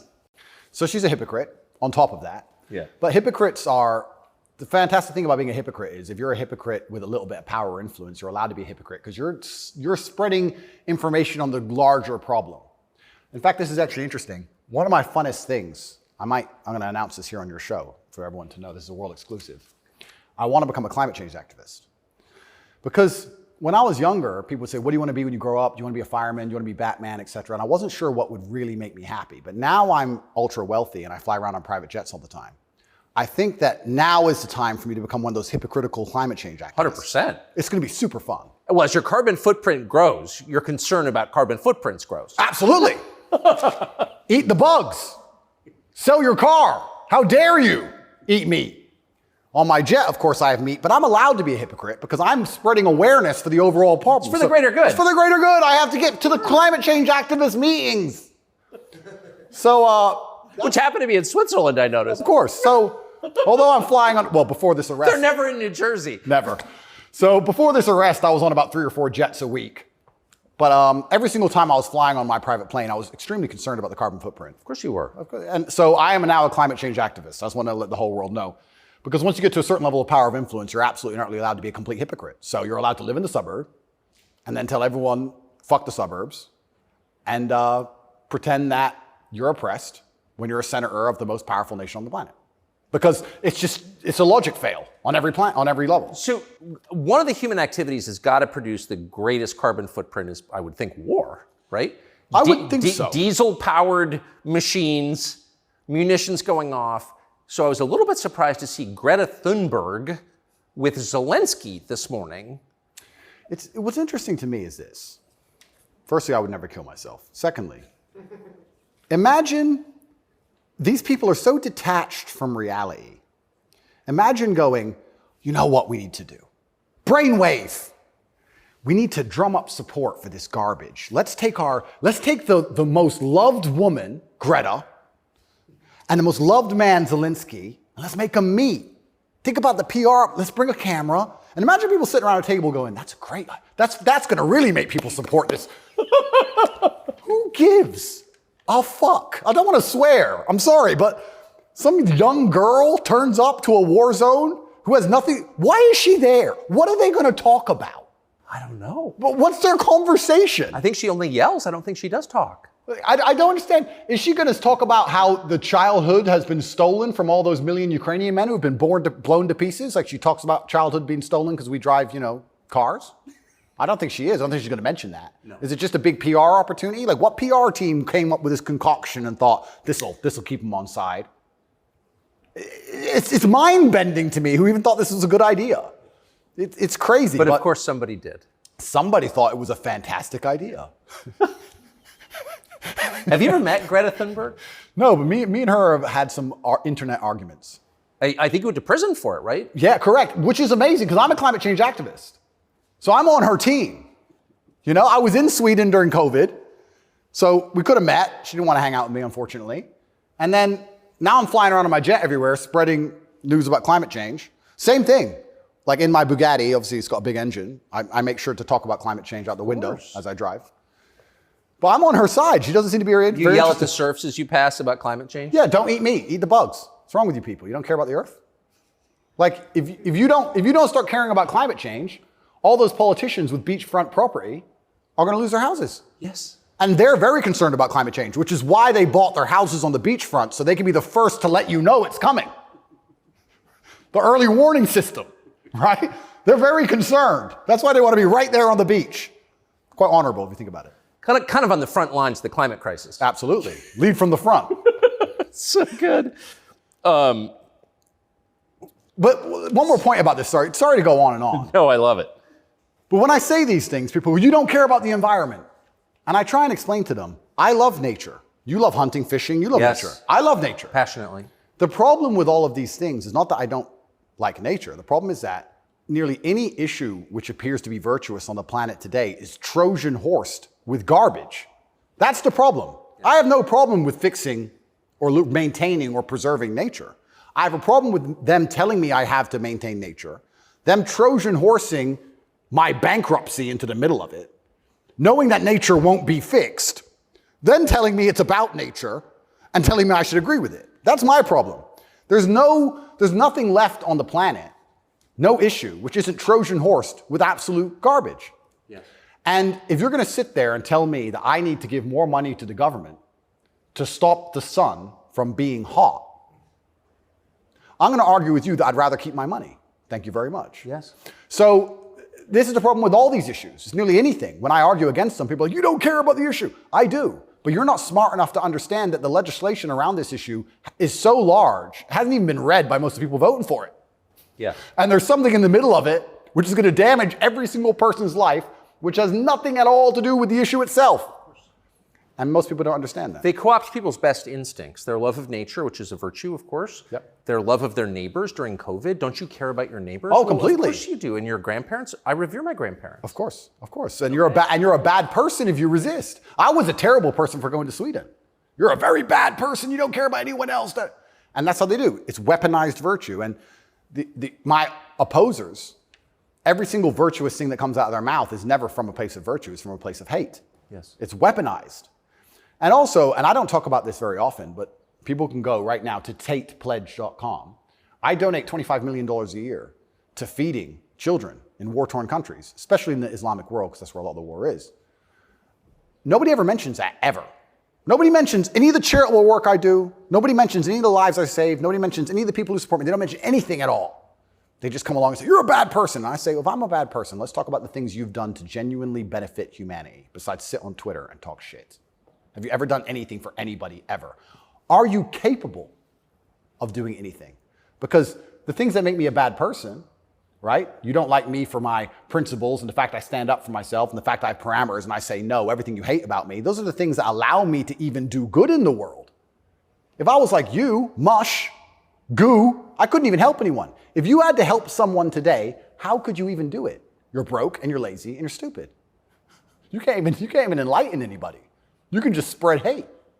How is that helping the world? These people are a net negative, genuinely. And that's what's so crazy about being attacked for your morality, like I'm being now. And when you're a good person in general, they attack your morality because the people who are attacking you are absolutely and utterly immoral. The ultimate hypocriticism. Ultimate. Even more than my private jet climate change stance. So it's certainly unique. I do like to believe, though, we're entering a new stage of consciousness. I do like to believe, at least from 10 to 15 years ago, more people are, I think COVID woke some people up. I do like to believe the MSM credibility is tanking in real time. Trump helped massively. Fake news. 2 words. Before Trump, when did you ever hear fake news? I didn't really hear it that often. No. Fake news, fake news, fake news. And he did a fantastic job of that, and he's starting to wake people up. So I'd like to believe there's a degree of us winning, but I just want to make it very clear to the people who attack me and the people who attack anybody who stands up for what they believe in, a lot of their virtue signaling is just hate peddling. And when they can't call you unsuccessful and they can't call you stupid, they have to find a way to hurt you. And the only way they can do that is to say you're a bad person. I've noticed. Yes, I have. So here's Joe Biden expressing his concern about how Putin is doing in the war in Iraq. Interesting. It's hard to tell, but he's clearly losing the war in Iraq. He's losing the war at home. And he has become a bit of a pariah around the world. Do you think Putin is losing the war in Iraq? I don't think he's losing the war in Iraq. I don't think he's fighting a war in Iraq. Okay. He also said he's losing the war at home. I don't think he's fighting in Russia. And I'm also not sure he's losing. So it's a pretty interesting statement on many levels. It's scary. You know, it's a joke, but it's scary. Because I would never kill myself, but I think the reason he was put into office is because he's incompetent. Yes. Because that makes him easy to control and influence. That's what's most scary. It's not scary that he's become incompetent in office. It's that they looked at him and goes, that's who we need. That guy. That's what's most scary to me. Does it surprise you that the weakest president is also the most destructive? Weak men are always destructive because hurt people hurt people. Yeah. I don't know, I heard, someone said that to me a long time ago. Hurt people hurt people. They were talking about a relationship. And I said, that's true. If your heart's been broken, you're probably going to be a bit of an asshole and break someone's heart. Hurt people hurt people. And then I thought, well, if you're a weak man and you're going through life and you don't have the strength and resilience to resist the trials and tribulations of being a man, and you're constantly hurt by everything, and you're constantly upset and depressed and sad because you're weak, how could you possibly do good? Hurt people, right? To do good, you have to be a good person to begin with, and to be a good person, you're virtuous, and you've gone through a lot of things that made you strong. This is what's mind-bending to me, that the idea that strong men are somehow bad. And it's the ultimate hypocrisy, because as soon as something happens, especially physically, as soon as a liberal is attacked, they call the police. Defund the police! Call the police. Don't be masculine. Police officer, please. They want a big, strong man with a gun. Guns are bad. They want him to have one, right? So the ultimate hypocrisy on every level is absolutely and utterly insane. At the base realities of humanity, the absolute base reality, strength in men is respected and wanted. And I think that the closer you get to unfortunate circumstance, the closer you get to reality. They go hand in hand. And then everyone's looking for the strong men. So strong men should always lead, I believe. And for a longest period of human time, that's how society functioned. The strongest men led. But in the Western world now, that doesn't seem to be the case anymore. And weak men are emotionally led. They're not particularly stoic. They're impulsive. And I would say that the most heinous acts, perhaps, that happen in modern society today are purported and committed by weak men. I don't think a school shooter is a strong man. I think it's a weak man. I think it's a man who's been picked on, got butt hurt, is upset, girls don't like him, never learned any emotional control. He's the kind of person who does exactly what the TV tells him to do. Act out your feelings, cry when you want to cry. Well, now he's angry, so now what? You told him to act out his feelings. What do you expect him to do? I think that weak men do the worst things. I think weak men hurt women.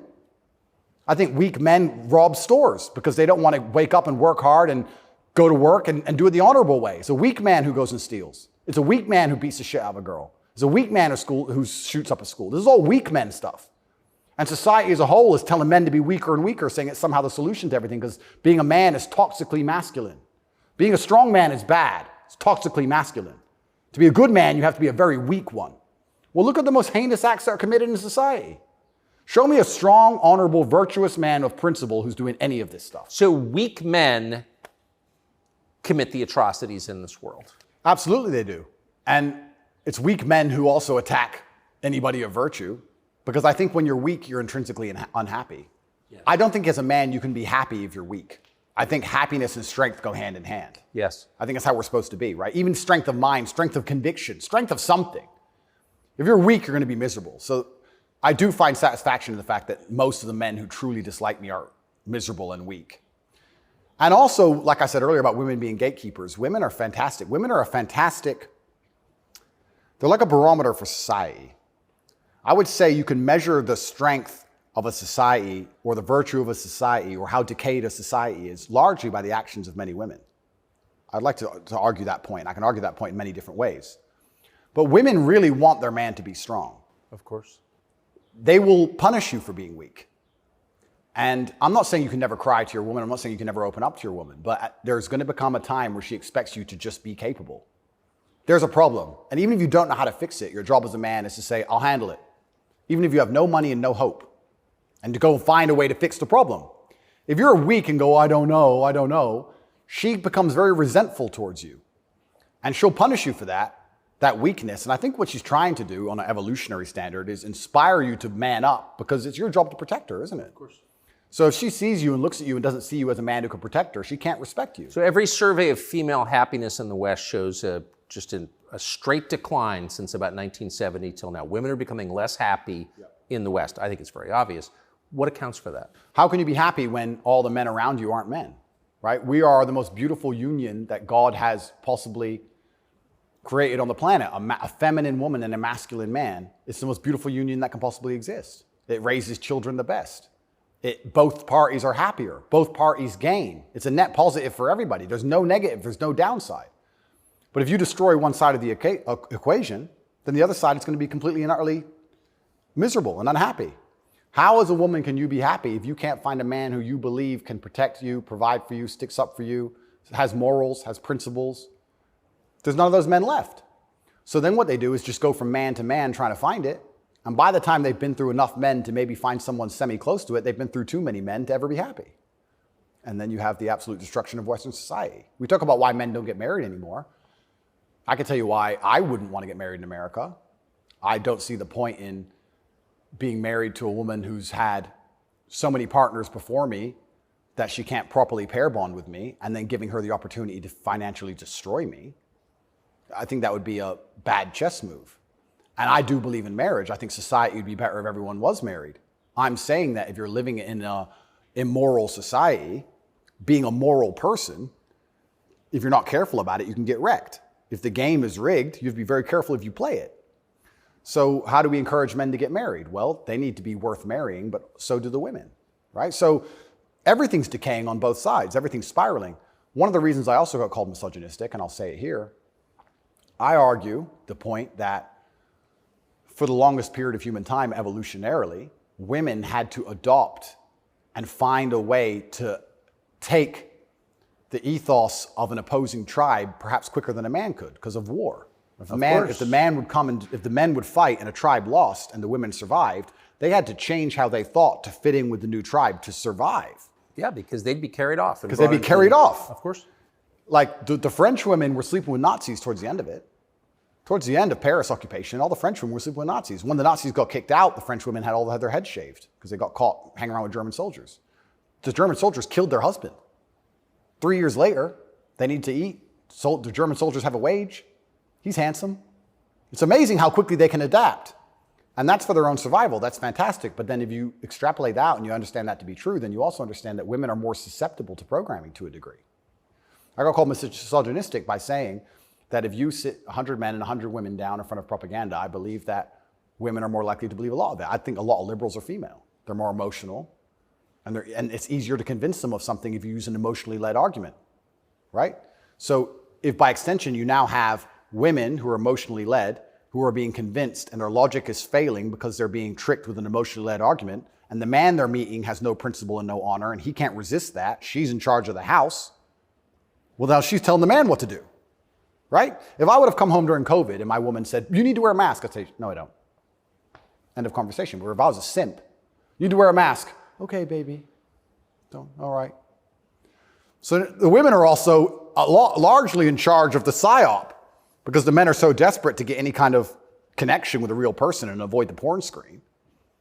And then these women are being controlled by the mass media as a whole. I say this to, I have children. I don't talk about it often.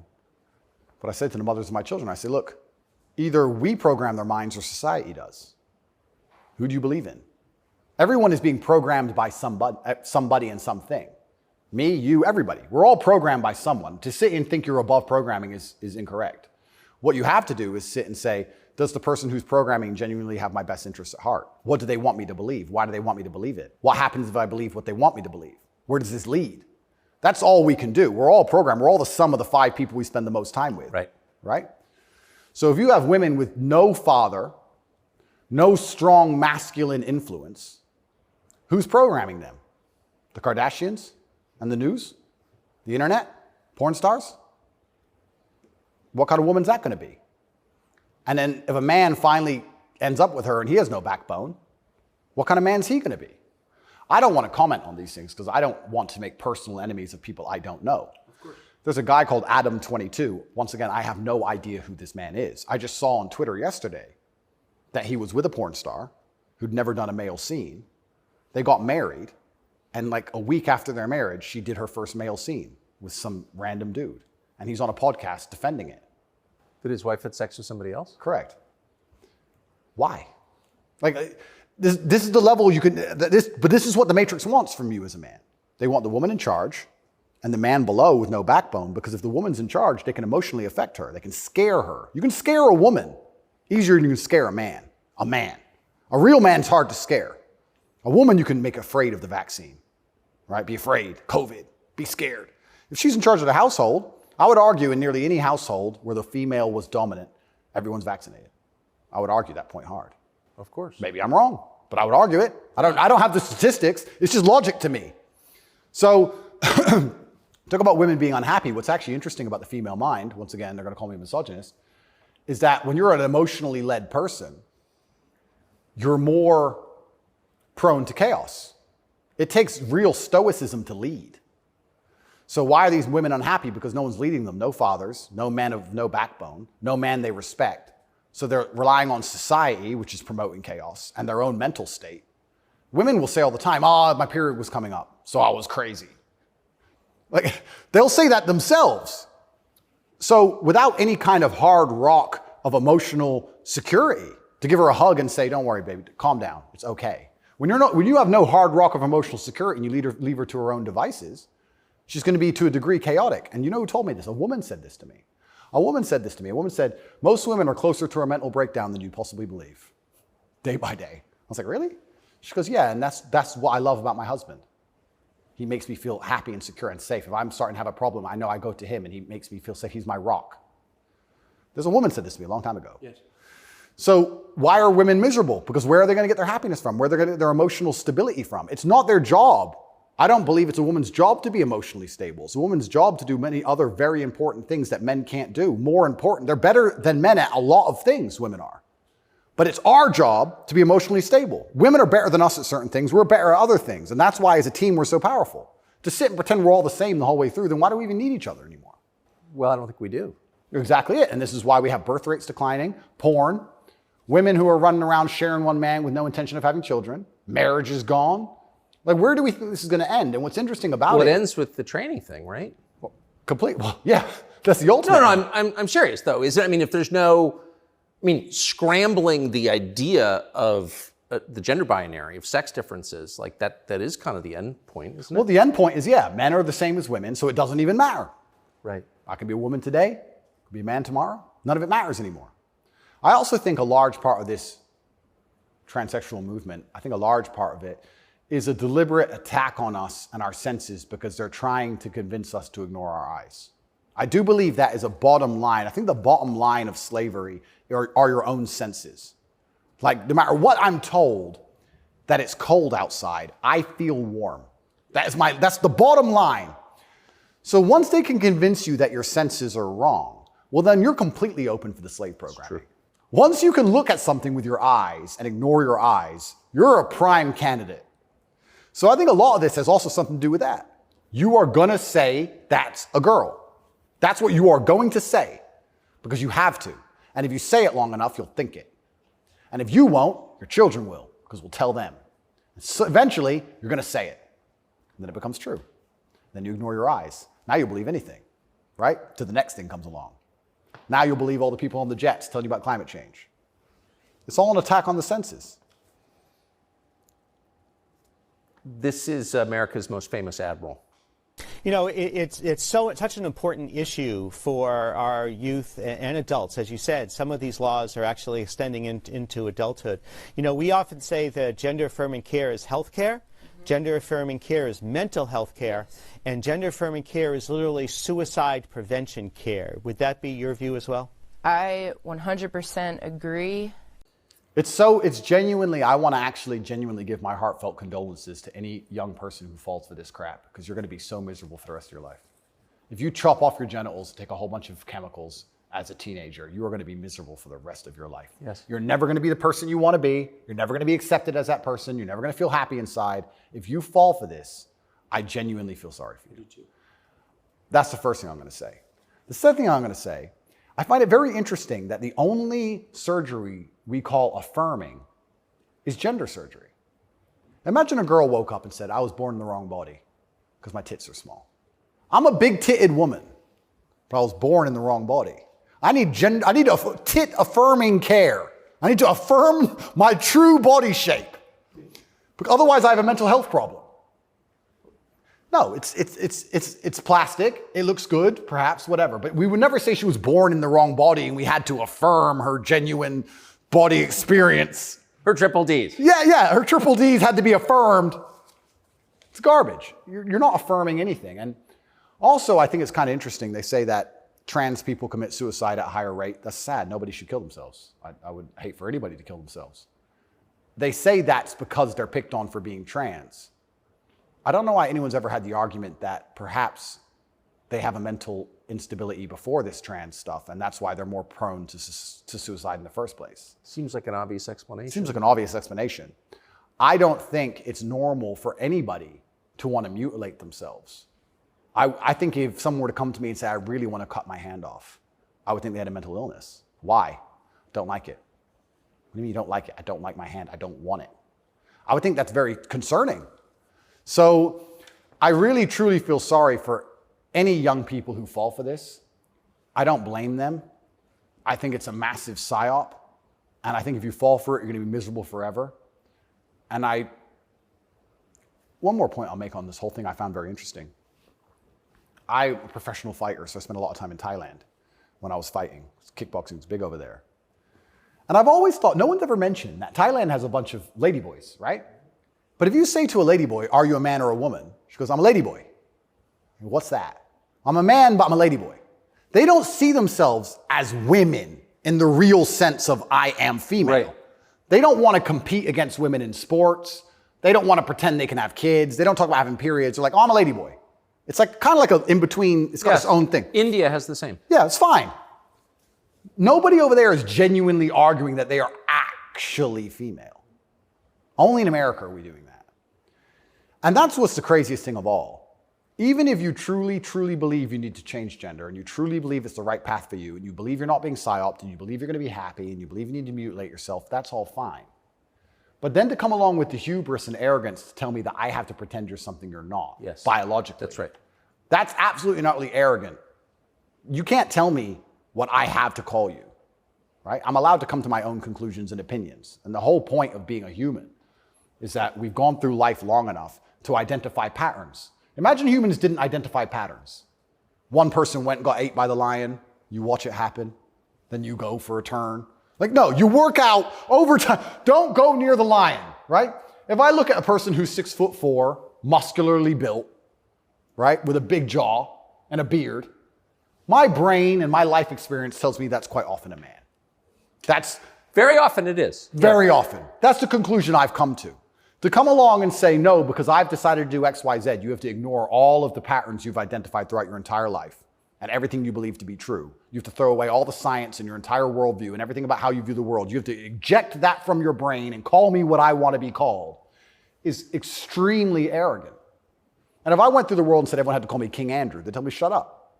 Why? If they can get called whatever they want, I should be able to get called whatever I want. I want to be King Andrew, #1 savior of Earth, climate change activist. That's what I want to be. And if anybody calls me anything else, they're a bigot. That's what we're going to do. If we're going to go down that path, I'm going to make sure that my title is good. Lord of all beasts of the land and fishes in the sea. The most honorable man who's ever lived. The fastest human alive. Who cares? Doesn't matter that I can't run fastest. It doesn't matter. Tucker, I'm the fastest human alive. You must affirm my belief. I'm the fastest man alive. Greatest man in show business. Sorry, Tucker. Best political commentator there's ever been. Let's just go down this path of insanity. Why not? Walk around with stickers on our head. It'd be great. It'd be fun. The scariest thing about all this stuff is that the world is still polarized to a degree because there's certain places in the world which are too close to baseline reality for survival, for any of this garbage to fly. You think you can go to Tajikistan where people are trying to eat and talk to them about gender and all this garbage? They'll be like, listen, you're a man, this needs doing. Shut up, right? There's no time for any of that. So as the Western world is self-destructing in real time, there are places in the world where none of this crap is happening. So who's going to own the world in 100, 200 years? Like, it's still competitive to a degree. It's still bipolar. There's two sides to the world. I think that when men are men and women are women and we stop arguing about dumb shit, that society overall is more competitive. I don't know how America's going to maintain its influence over the entire planet when it's doing all this garbage. How long can this possibly last? Not long. Not long. It's like the fall of Rome. The fall of Rome, everything became decadent, endless sex and orgies. No one had enough faith in the state to join the army anymore. And people talk about barbarians destroying Rome. Rome was destroyed from the inside. That's what happens. And we're witnessing it in real time. And we have all these problems on Earth, and then they want to spend millions and millions of dollars on an investigation to prove that I'm a human trafficker for TikTok. It's clown world. Nothing even makes sense anymore. This is a video from a recent Pride March in New York, and I'm interested in your view of it.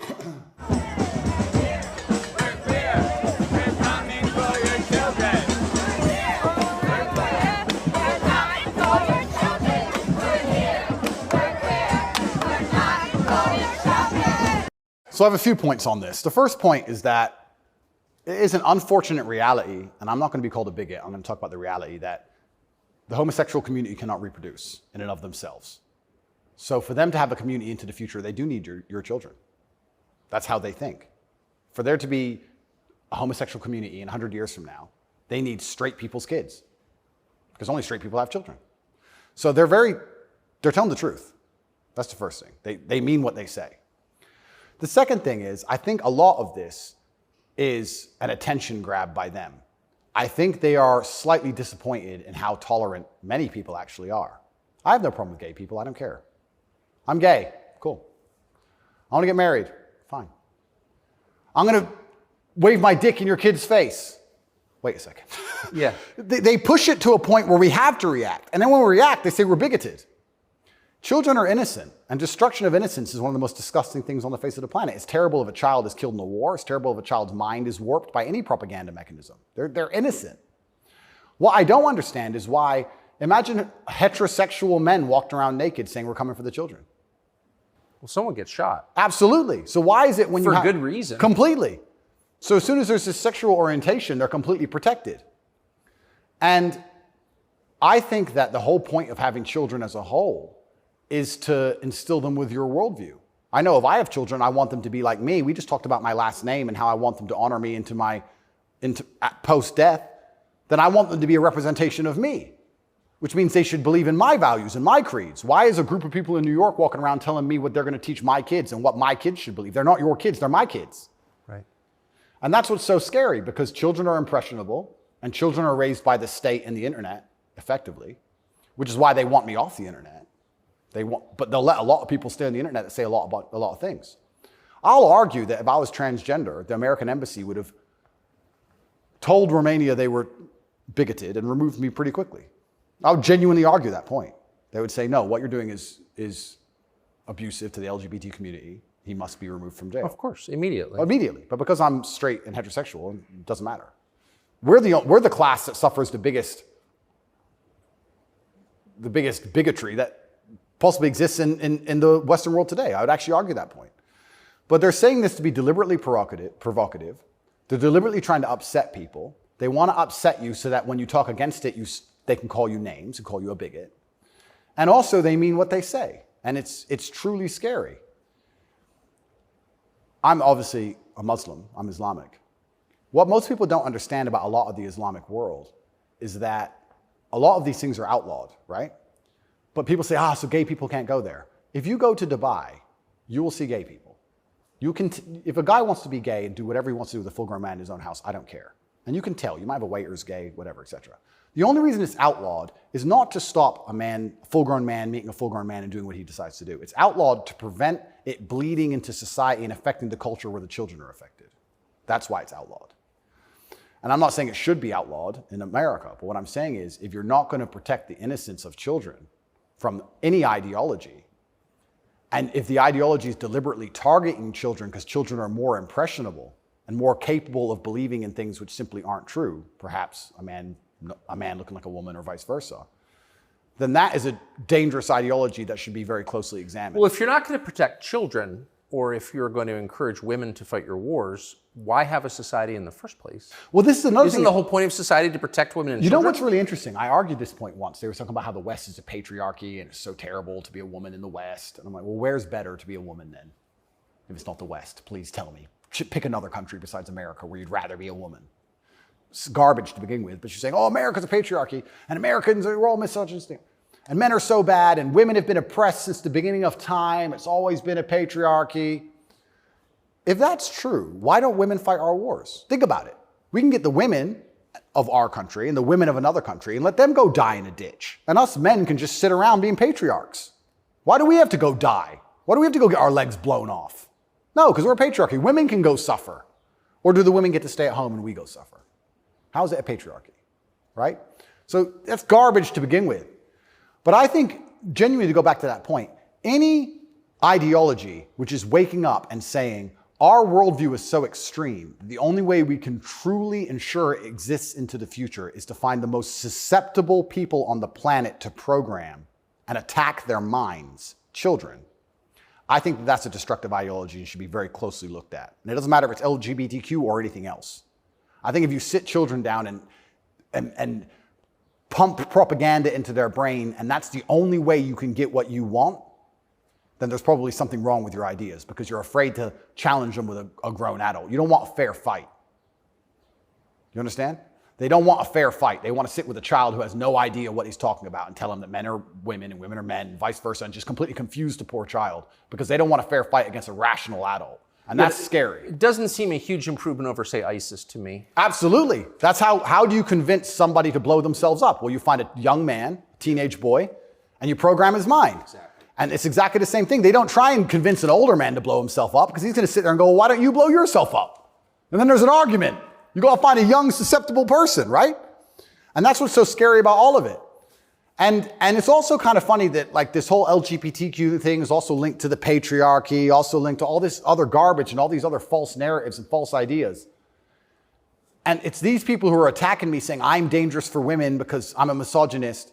You're dangerous for women for pretending men are women. You're more dangerous for women than I am. I'm saying a man's a man's, a woman's a woman. You're saying that if I put a wig on, I could go punch women in the face in the boxing ring. Who's dangerous for women? It's insanity. And again, they have no virtue at all. They just weaponize garbage and attack you with it. But I do think that children have to at least be the bottom line for society. That's the future. And if you have children at home, you're raising them. And if you struggle to feed them, the government doesn't care. They are yours and they're your problem and your responsibility. And you deal with all of the stress and all the worry of them being out late at night and all the responsibility of taking care of them. And you went through hell for them to exist. You don't owe their minds to anybody else. You don't owe it. So there has to be a point where you stand up and say, no, I raised this child. It's my child. That's my child. It's not yours. Absolutely. What do you make of Julian Assange? I think that it's crazy. It's the number one way to shut up the BBC, that's for sure. To mention him. Say, oh, you're a journalist. You care about journalism, do you? You care about a fair and independent story. Why is Assange in Belmarsh? Very interesting. What do they say? They don't answer. They try and change subject. They always do. I did it. I stole it from the Azerbaijani president. He started it. I saw that. Yeah, it's great. Do you know him? I don't know him, but I've seen enough of his interviews to like him. Me too. Yeah, I like him. And this is what I'm saying about the world. There's so many places in the world where they still live very firmly in the real world. All of this garbage is just the result of the very simple, easy lives that we have. Inside the movie The Matrix, which I recommend you watch, the agents say, we tried to create a utopia for the human mind so that your mind is in a utopian state and your body can just be used. But the human mind rejects utopia.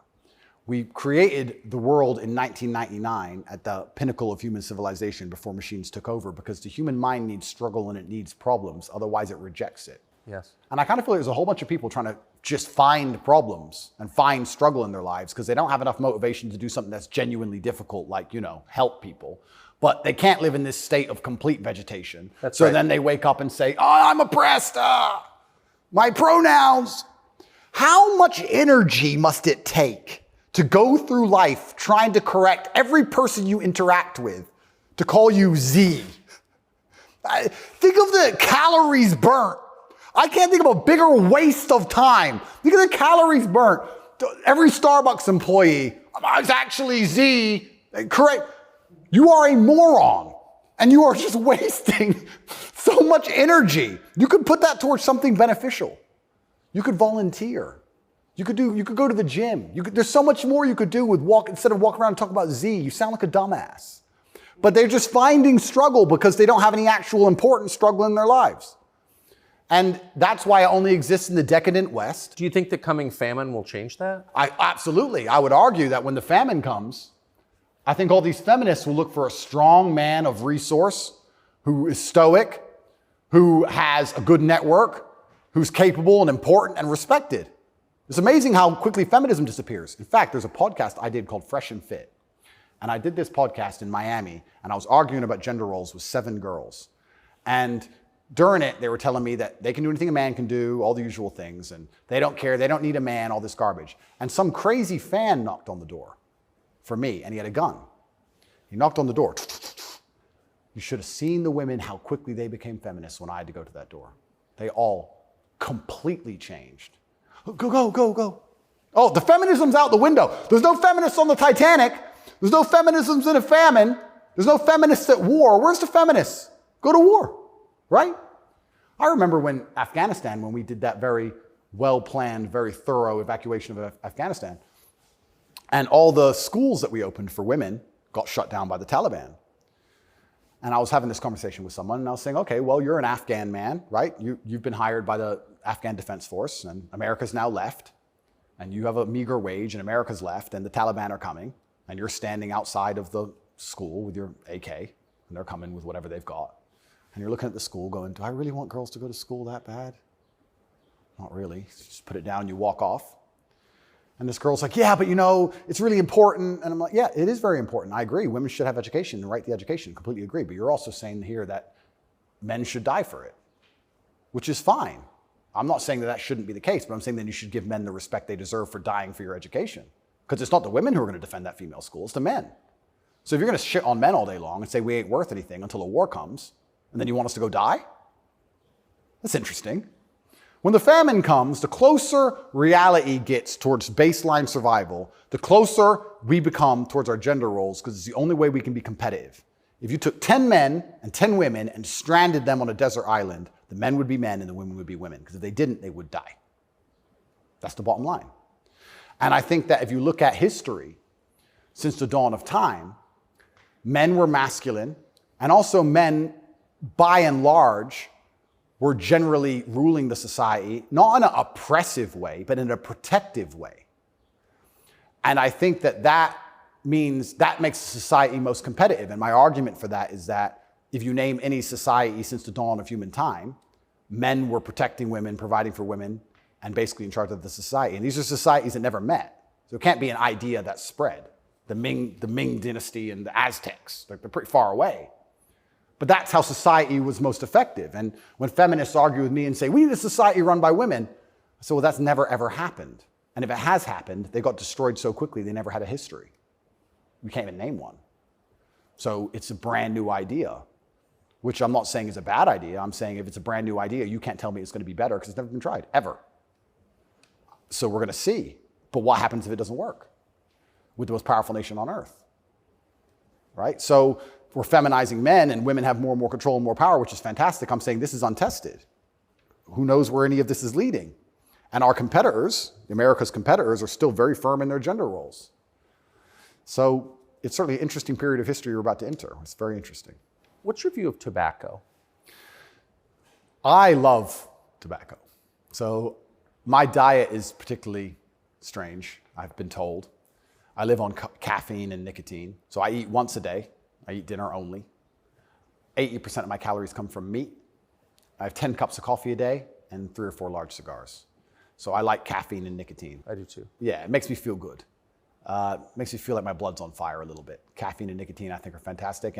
But you're a health guy, obviously. I'm a health guy, but smoking is fantastic for your testosterone level. And I think that's important in a man. I think that's also important in the resistance of slavery as a whole. Is it really, you can feel it? Oh, 100%.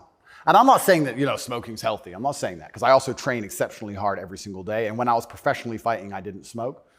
But I think in general, testosterone level is a fantastic way to measure your overall health as a man. But nicotine has a positive correlation to testosterone. Absolutely, levels. it's been proven. Yep, it's been proven repeatedly.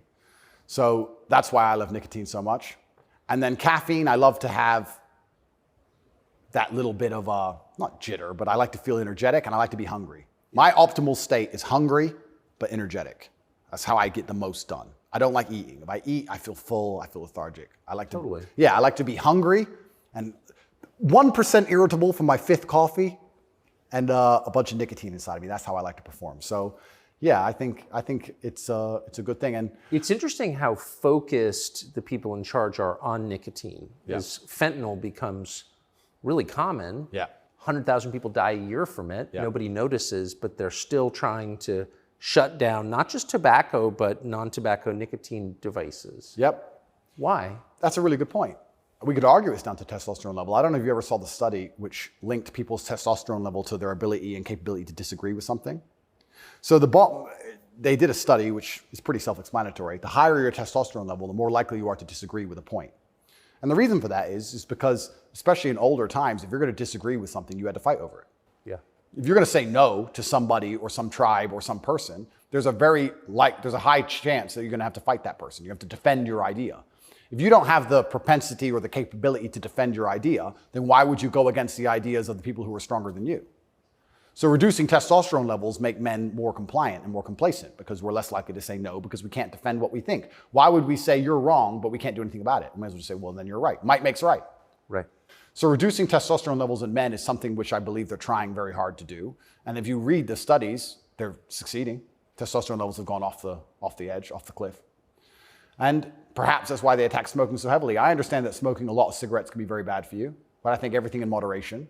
And I think that overall, I would rather smoke a few cigars today and maintain my testosterone level, which it's good for, than not. I think the benefits outweigh the negatives. Couldn't agree more. And my final question is about digital currency. Yep. Do you think it's inevitable, and what would its effects be? CBDCs are inevitable, and they're scary. They're super scary because it's the final absolute realm of control. I mean, they're already removing cash from society. I think they say that because they want to be able to trace things easier, and that's certainly part of it. But I also have another theory on it. I think if you have a $50 bill, and I give it to the barber for my haircut, and then he goes and buys groceries with it from the grocer, and the grocer goes and gets his car washed, the $50 goes from place to place, and after 20 or 30 transactions, the $50 bill belongs to somebody, and it's worth $50. Whereas if I pay by card, 1.5% goes to the bank. And then if he takes the money I've given him and pays for the groceries, 1.5% goes to the bank. And after the groceries have been paid for, when he goes to get his car washed, 1.5% goes to the bank. So after 20 or 30 transactions, the $50 is gone, the bank has it all. I think that's why they're so desperate to get rid of cash. It's interesting. CBDCs are the next level because once the money's completely digital, then they control everything you do with it. They control where it goes, but they can also control how and when it can be spent. Imagine some terrible future dystopian society where your money arrives and they say it can only be spent on food, or it can only be spent on vegetables because you've had too much meat this week, or you can't buy transport to a particular area because there's resistance to government oppression in that area. So your money won't work for trains right now because nobody can go down there because we don't want everyone in a large group. We want everyone at home in their pods. And they can track everywhere it goes, and they can also track how it's spent, and they can control how it's spent. They can put a time limit on it. You have an hour to spend this money. Scary. Like, think of all the ways they can inflict control over it.